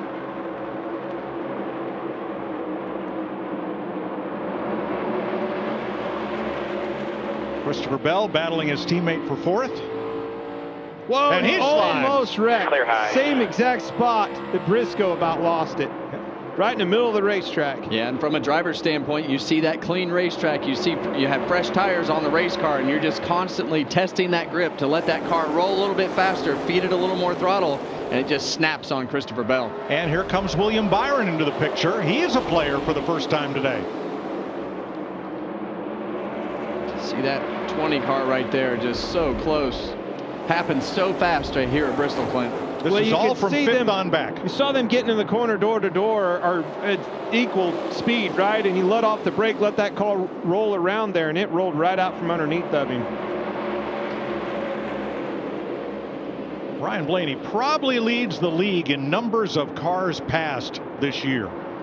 Boy, Darlington, all he was doing all day was going to the front. The only one that could all day long. Right.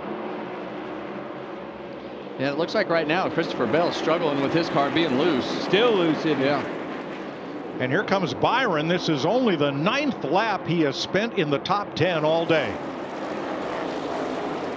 Definitely didn't have the qualifying day that he wanted to have yesterday, but William Byron, saw him last week, led a bunch of laps.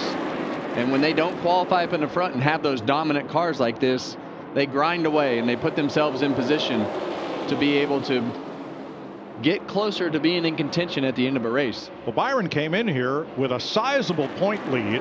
In fact, enough that he could take a race off and still be the point leader. Steady Eddie, baby. Yep. Better keep an eye on Blaney. I know we just talked about him, but got this track position back. We know he's going to be fast. Takes me back earlier. I was listening to Hamlin, a little bit tight. You know, he freed up a little bit with his changes on his car, and more than likely that teammate of his, Christopher Bell, had the same problem. Maybe just went a little bit too much with his. Look for those cars to be faster later on in this run. Well, the other thing that's happening right now, Clint, and we're starting to see a lot of shade on the back straightaway. It's starting to shade up off the exit of turn 2. You'll see as Carson Hocevar right here starting to go in. We talked about 1 and 2 being in the sun all day. And that stuff's got to be wearing out, doesn't it, Kevin? Well, the bottom is definitely going to probably lose a little bit of grip as we get towards the end of this race. But the temperature of the racetrack, the ambient temperature outside, the shade on the racetrack, you're going to have to keep up with this racetrack. And as we're seeing with some of these cars, it doesn't take much to get the handling outside of where it needs to be one way or the other. Shane Van Gisbergen has taken his car behind the wall, joining Josh Bilicki. So 37 cars still running, and with the wave arounds, 30 of them on the lead lap. You know, Kevin, it's a good point. And as I heard you say that, typically as a leader, when you dominate a race like Kyle Larson has, a 239 of the 279 laps ran, you get complacent. I don't want to change anything. I usually say that. Today, a little bit different. He is moving around because he has to get around this lap traffic. He's been on the bottom. He's been in the middle, on the top, crossing over, slide jobs. He's done it all as he's navigating through lap traffic. 220 laps to go. We're flat out at Bristol with a minimum of caution flags, and Kyle Larson leading the majority of this race.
210 laps to go in the Food City 500 at Bristol Motor Speedway.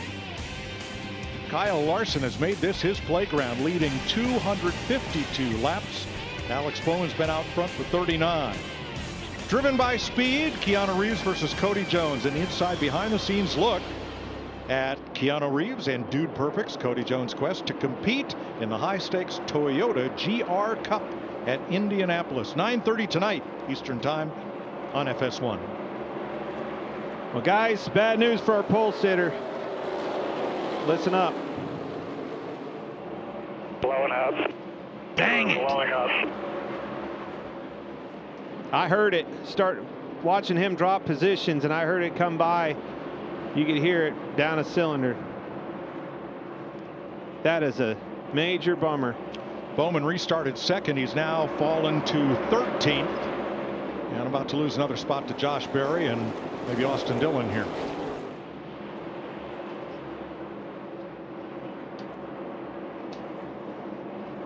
Meanwhile, Chase Briscoe up to 8th on Justin Haley. They started 8th and 9th in reverse order. Yeah, restarted. Both of those guys having a solid day. You see that tear off on Haley's car still right in the middle of his vision, but Joey Logano, he's in big trouble right here. One of those cars that did the wave around, and now Kyle Larson has put him a lap down. He's not the only one. There is a bunch of cars bunched up together right in front of your leader, Kyle Larson. Be patient. And you said there was 11 wave arounds? 11 took the wave around, 6 of which got back onto the lead lap. And here's the 34 in trouble, dropping down to pit road. Todd Gilliland. I believe he was one of those cars that took the wave around. Those cars have 75 more laps on their tires than the drivers who stopped at this last caution flag. Gilliland on the back pit has to come all the way around on the apron. Well, with the way that this race is going right now, we've seen a lot of green flag runs up until this point. So now you're going to see, as you see Todd Gilliland going down pit road. All right, watching from Chris Buescher, the BuildSubmarines.com cam, as Kyle Larson came up to put him a lap down. This car's starting to smoke. It ain't going to be long, guys. It's going to grenade soon. He's losing a lot of speed down the straightaways now. Blue smoke, never good, Larry. Yeah, I was watching his lap times. The 5 gap bottom. I was watching his lap times. If there's one track you can get by being a little bit down on horsepower, this is it, as long as it doesn't just completely go away. Todd Gilliland shouldn't be, because of being out of fuel, complaining about fuel pressure. He had last pitted at lap 181. That's 120 laps ago. This thing's really starting to lay down. It ain't going to be long. Yeah, I didn't mind it so much until that smoke started coming out the exhaust pipe. Especially on like at Bristol, when it's, because of the banking, you just don't lose a lot of speed and the corners keep a lot of momentum. Jamie, what do you got? Yeah, they're talking to their driver, Alex Bowman, right now. They're telling him about the smoke, giving him a game plan. You also saw there's a game plan with the mechanics up on top of the box. Talking to the crew chief, there's a member from Larson's team, a member from Byron's team. They're already with helmets on when their 48 driver decides to take that hard left and come on down. Thanks, Jamie. Well, up at the front of the field, Yogi Berra said, looks like deja vu all over again. We'll take the script from last fall's race, when Kyle Larson took the lead from Alex Bowman on lap 33 and led almost all the rest of the laps and won. Today, Larson took the lead from Bowman on lap 40, has swept the stages and led ever since. 55 of 250 laps in on this stage 3, and Kyle Larson has now passed Tony Stewart, Matt Kenseth, and the Silver Fox, David Pearson, to move to 9th all-time in laps led at Bristol. What a difference a few races make. We've got this 54 car running way better than we started the year, Kevin. He is right there running down the second place teammate of his, Denny Hamlin, in 11 car. Very fast, big turnaround for Ty Gibbs. Well, it's a big organization with Joe Gibbs Racing, and to be able to put the resources, time and effort and everything that goes into turning a team around is not easy. But we've seen this 54 car over the last several weeks be able to put themselves in position to qualify better, have some decent finishes, which puts you into a different practice group. Now you're at a racetrack where he's had a lot of success in the past of being able to put up results, lead laps, and here we are with 191 laps to go, with Ty Gibbs running down, as you see Eric Jones right up next to the wall and the debris. But Ty Gibbs doing a great job today. You know, watching Kyle Larson lap cars, and Chris Buescher has been able to kind of maintain pace with Larson. Buescher has gone a lap down, but until a lap ago, he was within about 4 car lengths of the race leader. Now he's dropped back a little bit, but he was like matching Larson's line and moving past slower cars with him. Now Buescher goes to the top of the racetrack, and I guess that'll be the end of that for a while. 188 laps to go in Thunder Valley.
.179 laps to go. Kyle Larson leading Denny Hamlin by 1.7 seconds.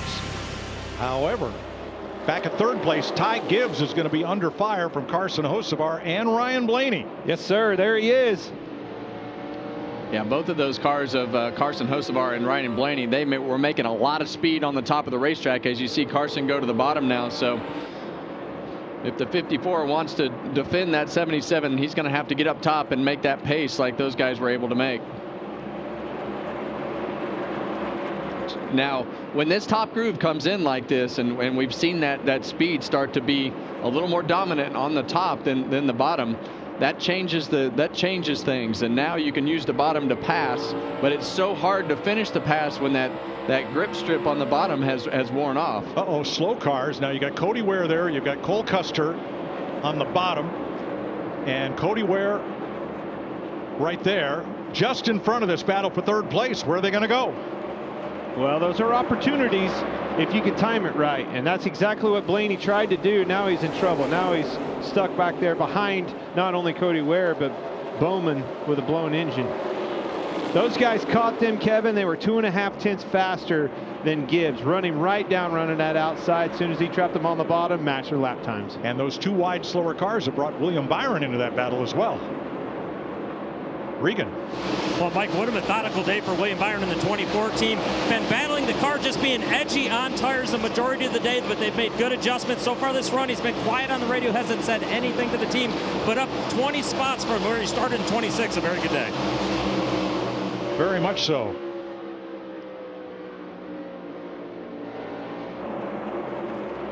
Beautiful Sunday at Bristol Motor Speedway, and in pre-race we remembered the loss of Shiggy Hattori, IndyCar racer and champion truck owner, Al Pierce, who covered 56 Daytona 500s, many of those for Auto Week, and Hendrick Motorsports publicist John Edwards, all of whom passed away this week. In their memory, how about a NASCAR on Fox? Bristol, crank it up.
.162 laps to go. We're riding with Kyle Busch. He's in 15th place, 10 seconds back of the leader as you watch from the Cheddar's onboard cam. Kyle did a nice job of rebounding from that speeding penalty back at the end of stage 1 at lap 125 to get himself into the top 15 here. Battle for fourth is still the good one. There on the bottom, Carson Hocevar, and on the top, Ryan Blaney, behind the 54 of Ty Gibbs in third.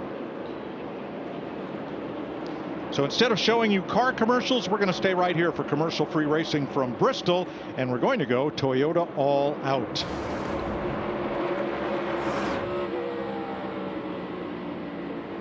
Jamie?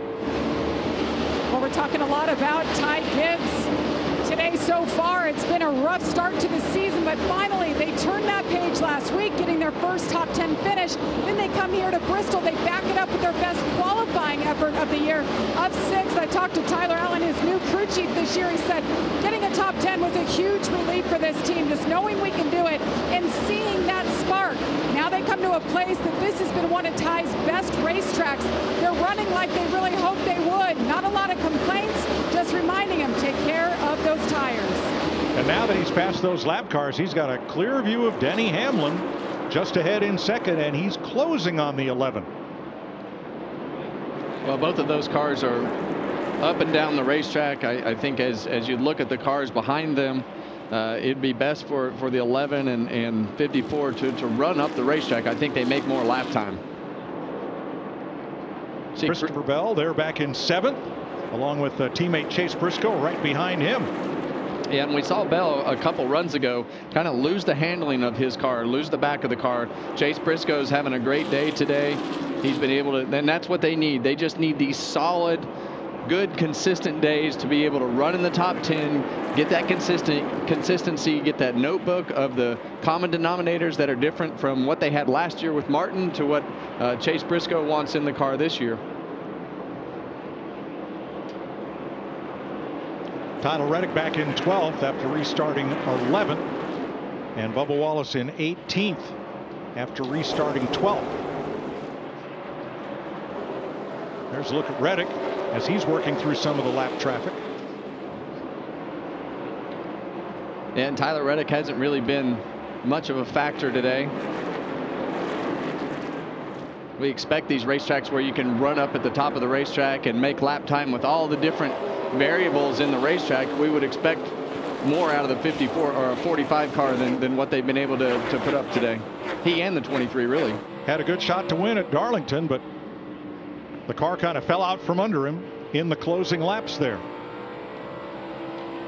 So Denny Hamlin in second, leading among the Toyotas, with Gibbs right behind in third. Thanks to Toyota for providing us with more green flag action here from Bristol with Toyota All Out. 150 laps to go. Alex Bowman has taken his car to the center of the infield.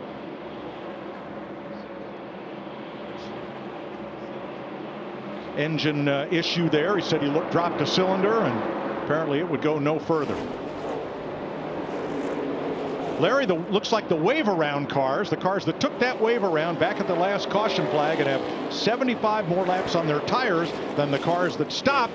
Looks like those wave around cars are starting to pit. Yeah, Mike, they had last pitted somewhere around lap 182 to 184. If they were full when they last pitted, they should be able to run to about lap 350 to 355. So we're right there right now. This is in the window. All of our leaders that pitted back on lap 258, they can go probably to lap 435, 440. So they got a ways they can run. You don't want to make a green flag pit stop here unless you have to. So that would include all of the cars in positions 1 through 22 that all stopped at the stage break after stage number 2. The cars pitting now are all 1 or more laps down, including Eric Jones. And this is not something that you typically do, have to make a green flag stop at Bristol. Obviously, at the first race last year, they did that. But getting onto the right pit road, you can get a little bit disoriented as to where you are on this racetrack as you get into your rhythm, especially into those long runs. So green flag pit stops can creep up on you trying to get to the right pit road. Speaking of creep up on you, these cars that are going to have brand new tires when they fire off, they're going to be a lot faster than our leaders, perhaps. Perhaps. Leaders are still running 1590s. Okay. That's pretty much where we took off, Kevin. Well, we have seen some of these cars, with their fastest lap in Kyle Larson's was really fast, but Denny Hamlin's was 1550, and that was on lap 267. So there is a couple tenths in the tires. I just saw Ty Gibbs shoot between those 2 lap cars, and it was like threading a needle coming out of turn number 4. He was hammered down on a mission. That kid, he is going for it today.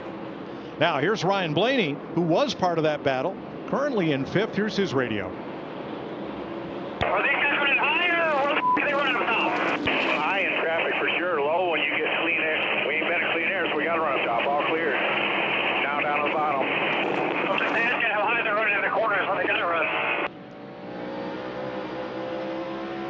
So you can hear his heart rate in that car. It's elevated, obviously, not only because he's frustrated, but they've been out here a long time. This track is extremely physical.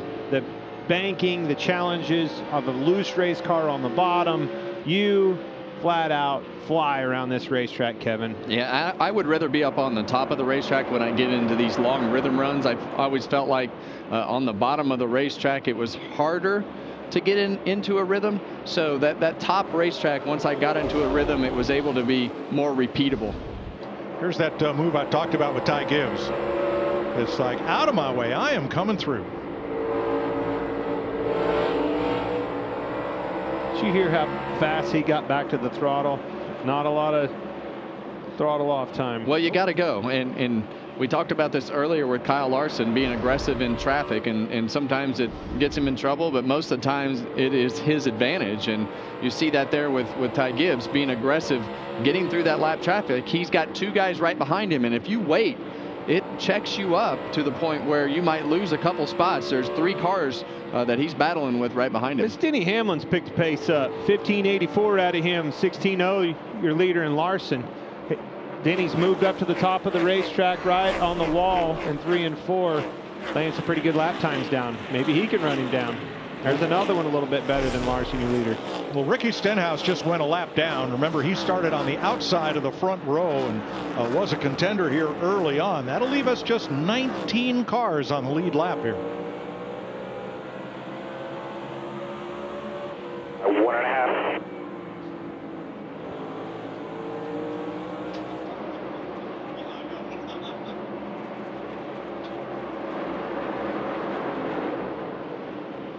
Well, the leaders were last on pit road at the end of stage 2, lap 258. We're 110 laps past that now with 132 to go.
Welcome back to the Food City 500 at Bristol Motor Speedway, where Kyle Larson has led 339 laps, but a lot of action behind him with Hamlin, Hocevar, Blaney, and Gibbs.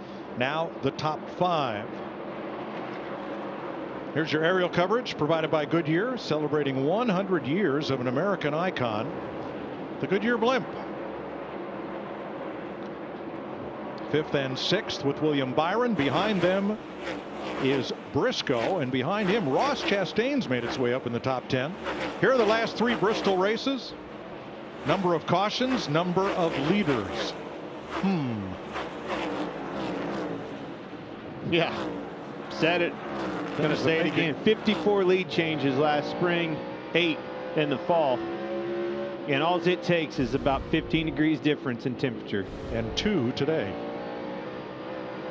Oh, you see some got it. Light contact right there with the wall from Carson Hocevar. The more they move on the outside, those marbles, this tire has to go somewhere. There's 20 car on pit road. Now here's Ross Chastain. Started 35th, was all over the track in practice. He and his teammates looked like this was going to be a rough day, but he has scratched and clawed his way up to 8th. Good run. Regan.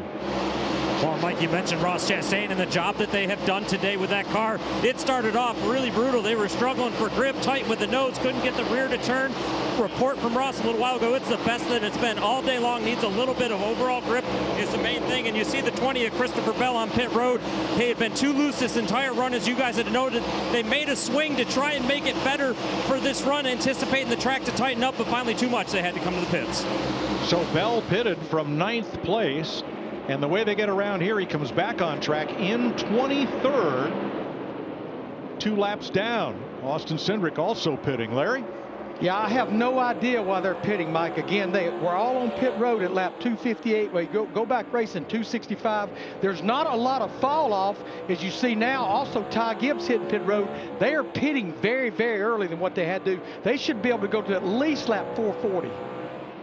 Maybe just trying to do something different. There's no way that you're going to beat him with the track position that he has, and that's him, Kyle Larson. Yeah, I mean, the only other thing that outside of the strategy is maybe they saw something with their tires where they didn't feel comfortable running any further, as that is 2 cars from the same team. So hard to tell without all the facts, but those are a couple of the things that it could be. All right, we'll endeavor to find out as Ty Gibbs returns to the racetrack. He is a lap and distance down. Now here's Hamlin in. So the Gibbs cars all coming to pit road pretty much. Jamie. Just to update Ty Gibbs too. He said his brakes were really getting hot before he came in. Denny hasn't said much. Just earlier lost overall grip, so they'll be happy to get these tires here. Kyle Larson on pit road and William Byron. Jamie. Yeah, Kyle Larson peels off. He comes down pit road as they count him down. He's been happy today. Every time they ask him what he needs, it's just not much. He's been happy with it. Obviously, he's dominated 350 laps, but he gives up that lead as they work the left side here. Carson Hocevar picks up the lead. Here's Chase Briscoe in and Ross Chastain from 4th place. Very nerve-wracking if I'm that Kyle Larson team right now. This is the only thing that can knock us out of this thing. Be careful here, make no mistakes, and make sure that caution doesn't come out. Regan. And you see Carson Hocevar on the right side of the screen as they have trouble with the left rear. This is going to be devastating for them. The car had been a little bit too tight in a long pit stop here. Fell off the jack. That's a costly error in a great race car. Well, that's what it comes down to. You have to dot all the I's and cross all the T's on a week-to-week basis and on the money stop right here. But I think a lot of these guys are pitting right now because it's 4 to 5 tenths of a second a lap. And if you hang out like William Byron did last week and you lose the lead and you lose that track position, you just get behind. Chase Elliott in along with both the Childress cars, Childress full-time cars. Dylan and Kyle Busch. Little long stop on the left side for Busch. Josh Berry is in. Justin Haley coming to pit road. Well, you see the difference there. About a half a track advantage to your leader as we see it right now, Ryan Blaney. Yeah, and as we look at that last pit stop right there, I mean, we see some really fast laps from some of those guys coming out of the pits. Chase Briscoe ran his fastest lap. Ty Gibbs ran his fastest lap. So this racetrack has some speed in it. And those new tires do have a speed advantage right out of the gate. So Larson comes back on track in 7th, Hamlin in 8th. If the caution flew right now, there would be 3 cars on the lead lap. Blaney, Reddick, and Wallace. Kozlowski just went a lap down along with his teammate Ryan Preece. Stenhouse, then Larson and Hamlin. That's what you're hoping for, right? If you're staying out now, you're at a deficit on lap times. You're praying for a caution, Larry. That's the only thing they can do now. And you've kind of made your bed. You need to run it long now. So Larson, after leading 350 of now 398 laps, trying to work back from 7th place back onto the lead lap and to the lead once again.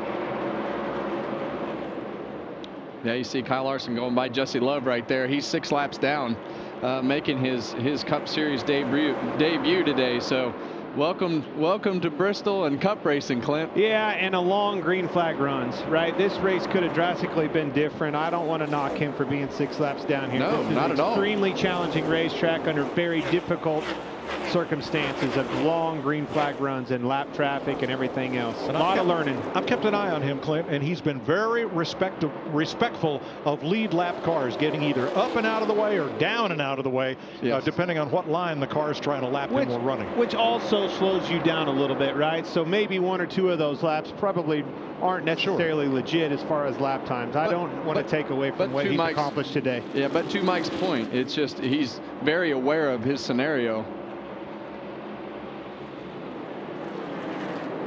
That's what he has to do. His goal today was to finish all the laps, complete this race.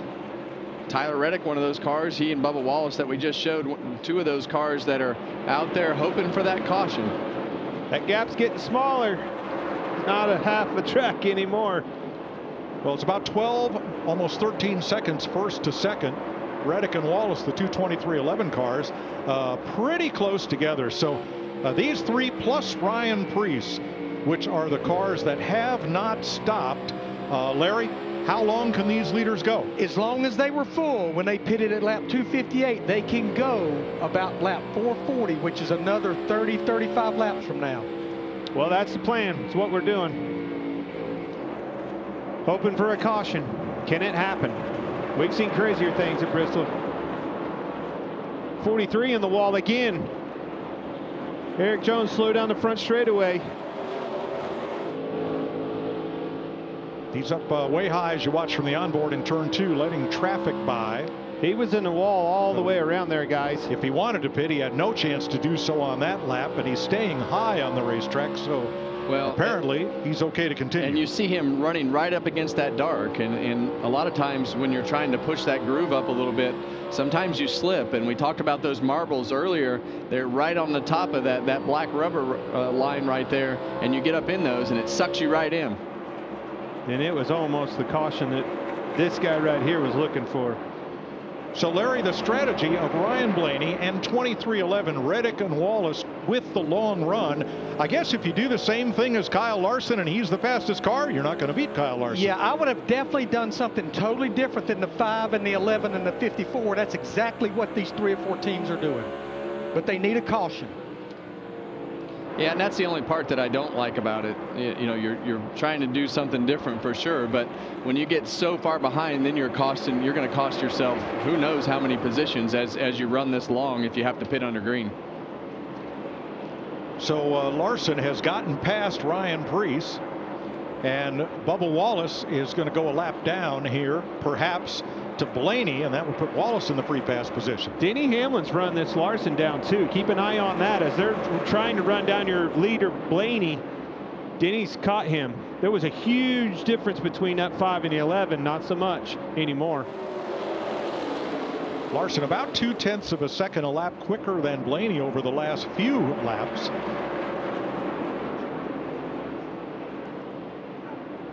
Ooh. Wallace didn't give Blaney a whole lot of room there. Trying not to go 1 lap down. So that will leave just Blaney and Tyler Reddick on the lead lap right now. As a couple of cars, Custer and, or rather Ware and Van Gisbergen limp onto pit road on the backstretch. 3 wide here. With A.J. Allmendinger in the middle, the leader up top. This is going to put Allmendinger 2 laps down. Well, you see this battle not for the lead right now, but for 4th and 5th place of the cars that have pitted.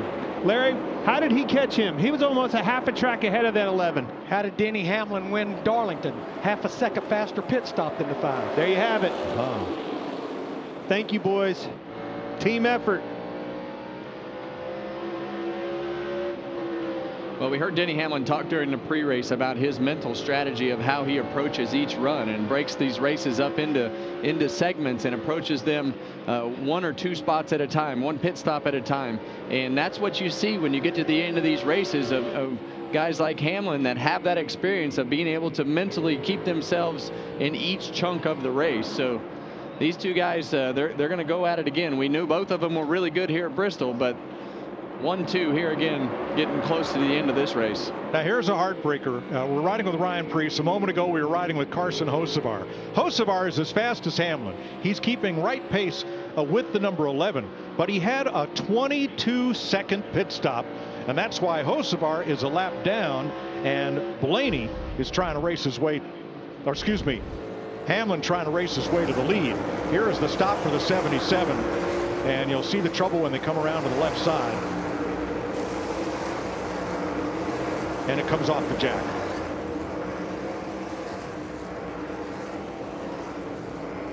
That's why Carson Hocevar is 2 laps down, trying to get back on to 1 down, and Hamlin is 1 down, trying to get back on the lead lap. Yeah, and a lot of times, as you see Ryan Blaney running down Tyler Reddick right here. But a lot of times when you run as good as Carson Hocevar has run today, and you get that pressure ramped up, it starts to poke holes in things that you know, haven't been addressed or haven't been able to be a part of a competitive situation like that in the past. So a lot of pressure on those guys. When he passes him, that'll be only 1 car in the lead lap. Regan?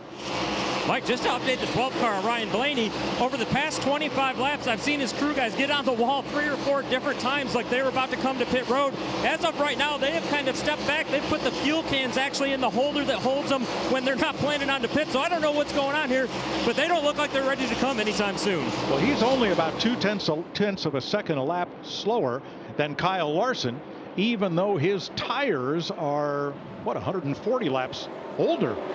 And Preece is giving Larson fits right here. You're watching it, but going back to the 12 car of Blaney, he's having trouble with Reddick. Reddick's taking that exit away from him and slowing him down. So both of those cars need to go. Blaney's going to be in trouble. Needs to get around this 45 so he can get that exit back and get his lap times going. Well, no surprise, Ryan Blaney has the best long run speed driver rating of all drivers through 2025 so far. Yeah, and we watch it week after week. I mean, he's the one that can get through traffic the best. Typically that long run speed is always there. They've just had so many things go wrong, whether it be blown engines or pit stops or wrecks or whatever it has been. It has bit this 12 car, and as soon as he passed that 45, went right back, got me at 15.98. Larson coming on those tires only at 15.95. Good lap times out of this 12 car on old tires. Larry, what do you got? Right now, though, if the caution comes out in the next 10 to 15 laps and Blaney's not pitted, he's got the whole field a lap down. Yeah, Tyler Reddick would get the free pass. Everybody else would be forced to take the wave around and have to stay out. Oh, a caution would work out for this 12. And, man, what a repay after the week he had last weekend. A heartbreaker at Darlington. He had that, what do you have the lead for, about 0.2 of a second? It wasn't long. So if the caution came out, Blaney would pit, he'd get fresh tires, everyone else would wave around, they'd right start second, third, fourth, fifth, sixth right next to him. They'd just be on worn tires. That's right. Yeah, when you take the wave around, you cannot pit and take fresh tires. You go around the pace car, but you cannot come to pit road.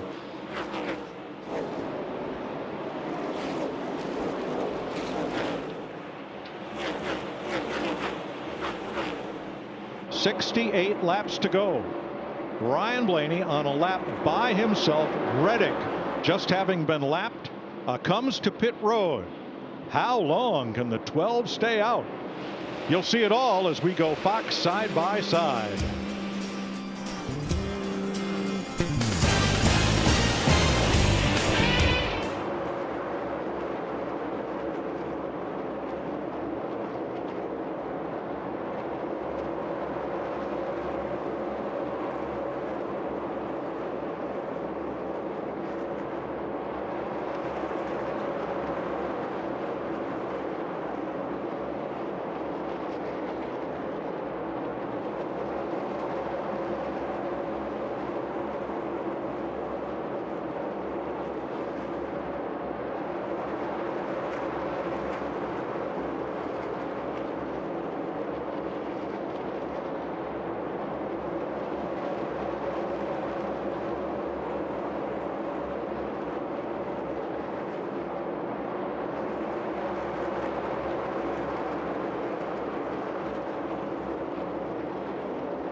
As you saw, Tyler Reddick and Ryan Blaney came to pit road for fuel and tires.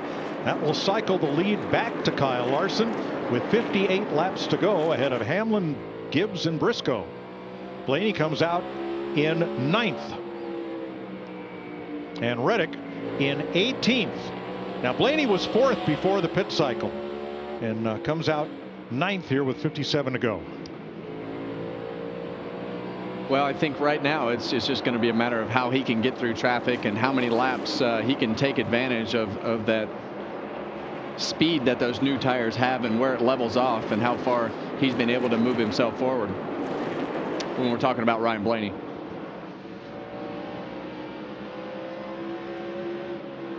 Denny Hamlin 1.3 seconds back. And here's Hocevar again. What might have been, as he is now the first car 1 lap down, and if there's a caution, will have a chance to get himself back on the lead lap. Let's take you around the turn. America's quickest and fastest motorsport, the NHRA. Next from Las Vegas here on FS1. And next weekend, Easter weekend, the Cup Series is off, but the Truck Series is racing at Rockingham on Good Friday, 5 p.m. Eastern on FS1. Tell you what, Mike, our old booth mate, while we were waiting on Harvick to get his retirement out of the way, Tony Stewart, old Smoke, he's going to get him one. I've been watching him. He's getting closer and closer, getting that baby dialed in. You watch. Smoke will be in victory lane. We're back with NASCAR on Fox in 2 weeks on Fox at Talladega, the world's fastest speedway. And after today's NASCAR race, you can see the sustained fastest motorsport in America, IndyCar. They're racing on the streets of Long Beach today on Fox right after we're done here.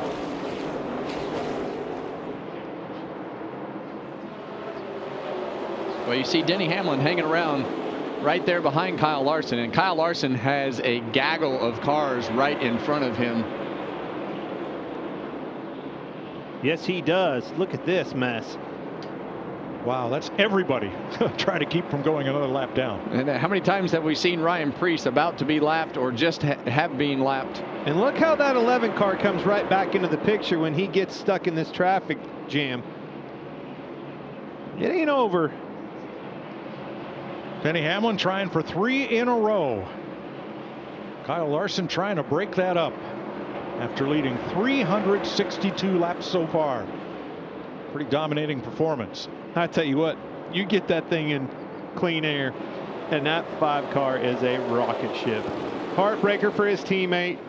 Credit where credit's due. That 48 car, they brought Alex Bowman a fast car, sat on the pole, engine expired, but they knew they were there. Kyle Larson has now led back-to-back races at Bristol, and he's led the most laps since this man. Hall of Famer Cale Yarborough led 868 laps in back-to-back races at Bristol, 1976 to 77. One interesting thing looking here that you guys just pointed out is this fastest lap right here of A.J. Allmendinger. He's been able to put himself in that position to get that point. And we talk about, as we watch Kyle Larson right there, we talk about 1 point, and you're thinking, that's not that big a deal. But Kyle Larson lost the regular season championship last year by one point. Every point matters, Clint, as much as you don't want to hear that. Oh, you preach to me every year, starting at the duels in Daytona. Man, it's amazing. Reddick down a lap after that stop, battling Allmendinger, who is on the lead lap in 9th place. He's the last car on the lead lap. In the last few years, the dominance, especially today, 368 laps. You sit there and watch the Larson car dominate this race, and he's only 1,700 laps led. You look at Cale Yarborough in the 4,000 range. Unbelievable what those guys accomplished back in the day. Well, you can talk about, as we go back on board with Ty Gibbs here, is he's on the bottom of the racetrack, running 3rd. We're going to give him our pods move of the race. Remember that 3 wide where he split a couple of lap cars and said, "Excuse me, pardon me, coming through. I got to go to the front." Got to get there while you can. Saw an opening right there, shot the middle, and off he went. Yeah, he's done a great job of getting things turned back around. This start of the season was as rough can get for him and the 54 team. You know that bothered the old coach. Coach knows how to rally people around and point this ship back in the right direction. I mean, look at this. Last 2 weeks, right back where we need to be. Solid. And Joe Gibbs has 3 of his 4 cars in the top 5 right now in positions 2 through 4. Are you ready for the yellow top then?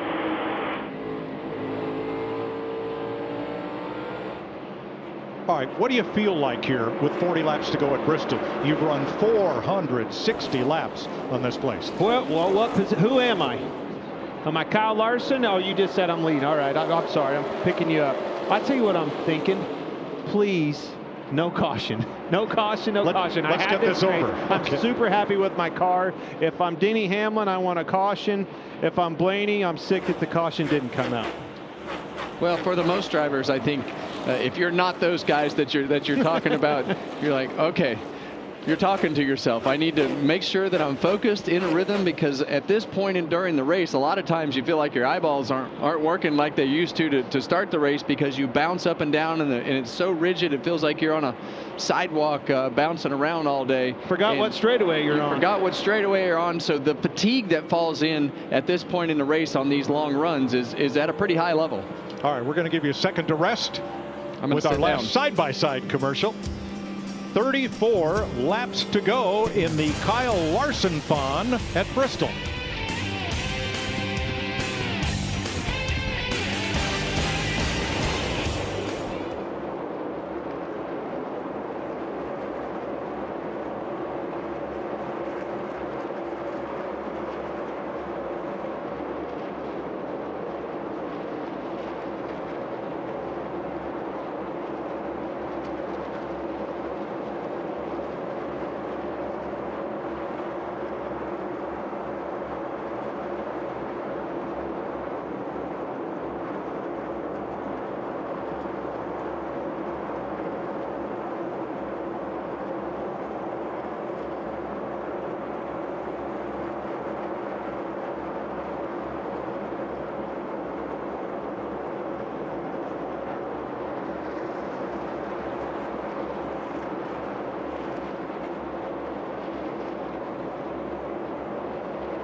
.25 laps to go here in Bristol.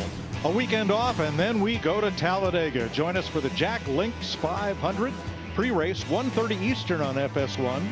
Continuing at 2 on Fox, and the green flag on Fox at 3 p.m. Eastern Sunday, April 27th.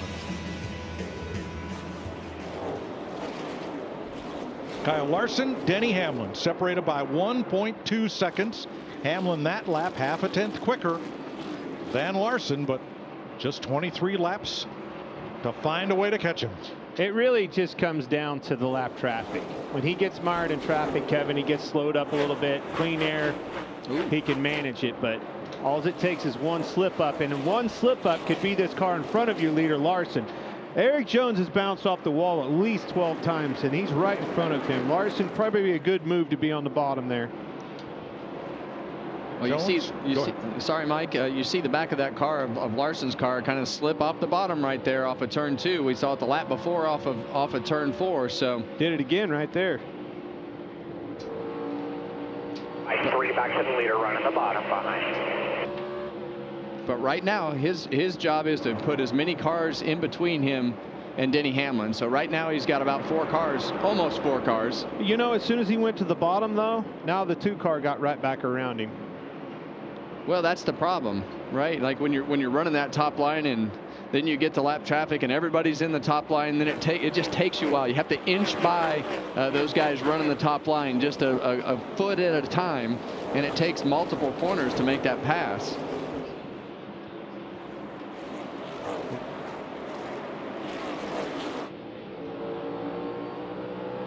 Larson coming up on Joey Logano again. Logano's going to go 4 laps down. He's had a tough weekend. Got into the wall in qualifying, started 38, made a lot of gains, but been a rough day for the defending series champ. Larry, 17 to go. Mike, I threw that damn piece of paper away 100 laps ago in the trash. But the trend of 2025, 8 races, we've had 3 overtime finishes. Remember that late race caution at Darlington last week? Yeah, I don't think today's one of those days, Larry. Hasn't been one in the last 16. But I like where your head's at. Boy, it could sure change. Oh, you see the 43 bounce off the wall there again. It's been a recurring theme. Yeah. Well, and right now we have a lot of fatigued drivers. We have a lot of guys, you know, that are at the end of their energy levels. So if you're going to have a mistake, these are the moments that it could happen. I'll tell you what's amazing. Go back to Ryan Blaney. Him staying out. We all thought that was a big risk gamble. He was running 4th or 5th right there. And as it cycled all the way back around with all these green flag laps, heck, he's still 6th. Didn't lose much at all. And had a big time gamble that could have dominated, won him the race in a big way. Pinned everybody a lap down. So we've had 8 races this year. In 6 of those 8, the last pass for the lead happened with a half a dozen laps to go or less. Ooh. Not a trend, just a fact. Still 11 to go here. Very methodical with your lap cars. Have a good lead here. Nice pad behind you. Patience. 2 RFK cars just ahead. Brad moving underneath Chris Buescher, and they got it kind of log jammed here. Larson's got to go to work here to get by them both. Nope. Buescher slips up the racetrack. Larson makes the easy pass, and now stays on the bottom to go after Keselowski. Yeah, and the logjam now is actually behind this group for Denny Hamlin. So Larson has done most of the hard work, and Denny Hamlin now has to go to work on that group of cars that Larson just worked his way through. So he's going to be able to probably stretch this lead as Denny Hamlin has to work through the next 5 cars that are a lap down. And Hamlin, we've only got 9 of them on the lead lap. Well, Hamlin 5 seconds ahead of Ty Gibbs in 3rd. Did Larson get in the wall there? We'll have a look at the right side tires when he comes past. If they buff those yellow Goodyear letters off, that's a pretty good indication. Let's see here. Oh, he slipped. Yep. Yeah, he got in the wall. Got loose getting in. 7 to go. Yeah, and you don't want to pull him back, but I'm sure Cliff Daniels is on the radio saying, hey, buddy, we have a big enough lead here. We don't need to take any more of those chances, because it just takes one of those moments to knock a toe link off. Well, there are still 4 lapped cars between Larson and Hamlin 1st to 2nd.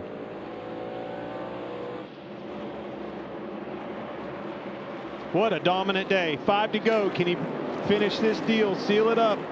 And for the 2nd race in a row at Bristol, lead more than 400 laps and go to victory lane. 2nd place may be in doubt. Ty Gibbs is catching Denny Hamlin. Oh, excuse me, that is Reddick to the inside with that same paint job. Those monster cars, they get us confused, that's for sure.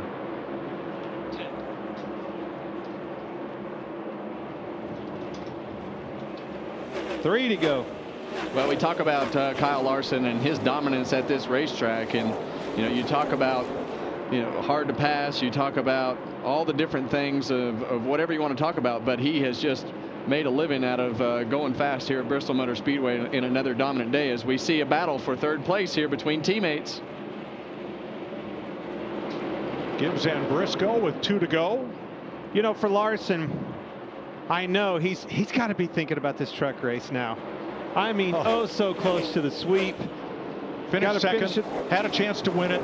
Late caution foiled his chance, or he would be grabbing the broom that Kyle Busch has used here twice, sweeping the weekend. And that's what he's after. He wants one of those bad. He's tried at Homestead, tried here, so close. The goal today was to win one for John. In the memory of John Edwards, Kyle Larson dominates and wins Bristol. Congrats, pit crew, too. Denny Hamlin 2.3 seconds back. Ty Gibbs, a great finish, edges Chase Briscoe. Ryan Blaney up into the top 5 at the finish. Byron holds the point lead over Hamlin and Bell. It's the 31st career win for Kyle Larson, 5th among active drivers, and his 3rd win at Bristol. He's won half the last 6 races here, including the last 2. Yeah, absolutely. This one's definitely for John. 315th career win for Hendrick Motorsports, and 3rd of the season.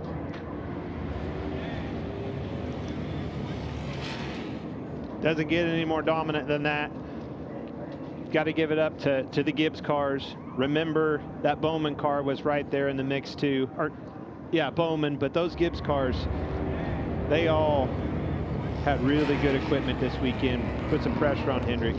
Kyle Larson saluting the crowd with a Polish victory lap here.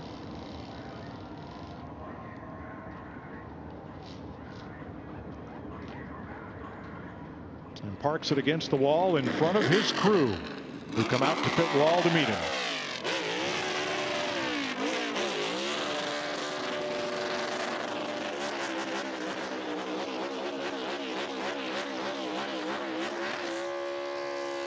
That's at least what, 4th gear there, Kevin? I was, well, when he was up on the rev limiter right there, I'm like, man, we need to find another gear. Another one. Apparently he found it. Well, they didn't wear out this time. Yesterday, what a difference a day makes. Unbelievable. On a day in which we expected to maybe have to use all 10 sets of tires and be looking for more, Mother Nature greets us with sunshine, and it becomes a whole different race with only 3 caution flags, including the 2 stage breaks. Well, that was an absolute dominant performance by Kyle Larson, something that we've seen here in the past, and this is just one of his best racetracks. You mentioned him trying to win all 3 races this weekend. He got to 2 out of 3, finished second in the truck race, like you said, but you see a lot of emotion for these guys with the passing of John Edwards this week. So, you know, when Jim Campbell of Chevrolet and Rick Hendrick decided to revive the Cup career of Kyle Larson, it was John Edwards who was put in place, not just to do publicity, but to help Larson and guide him and help rebuild his image. And now he is a champion and truly a big star of this sport.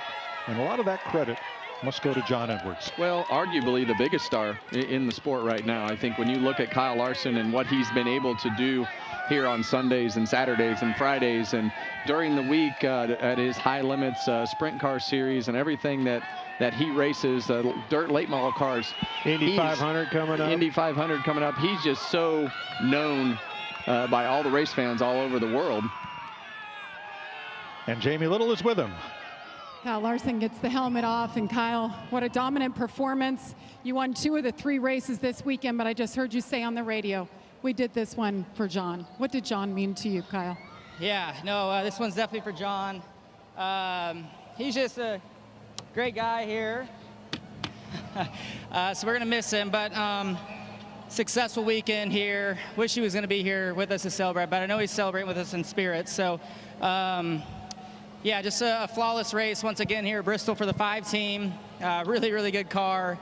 That was a lot of fun. You know, however many laps of green we ran there was a lot of fun, and I was pretty comfortable with things, and then Denny came on really strong there before the pit cycle, and then yeah, just kind of kept the pressure on from there. So I knew I had to make some good moves in traffic. Felt like I did a pretty good job there in traffic. Split the middle sometimes when I needed to. So yeah, just a lot of fun. A little bit out of breath. It's just so high pace here, and heart rate's up. So really cool. Thanks to HinderCars.com, Chevy, Prime, Valvoline, this whole team. You know, the pit crew, this is their first win with the 5 teams. So it's going to be fun celebrating with them. And yeah, just good to be back in Victory Lane. Cliff Daniels, your crew chief, told me we're going to have to play in the moment. We don't know what to expect today. Kyle, this was not the race we all expected. What from your perspective, I mean, at what point did you realize this is not going to be a tire conservation race? Yeah, I don't know. I mean, early on, yeah, we were all kind of just riding in line like we did in the spring last year, and I was just trying to keep an eye on the track, and I felt like, you know, it was starting to get a little bit darker on exit, so I was like, all right, that means some rubber's laying down. And then people kind of got the middle working, and then we get back down. So I was like, screw it, I'm just going to go to the lead here and pick the pace up, and maybe the pace will help lay the rubber down even more. And it did, and it turned into a normal Bristol track there for us. So really played in our favor. Obviously, having the track position helps a lot. You know, if Denny's in front of me, it could be a totally different story and be really hard to pass him. But glad to stop his three-peat. We hate to see him win, so as I'm sure you guys do too. But it's just good to be back here in Victory Lane. Good to see Kyle Larson get the win, and he does it for John Edwards.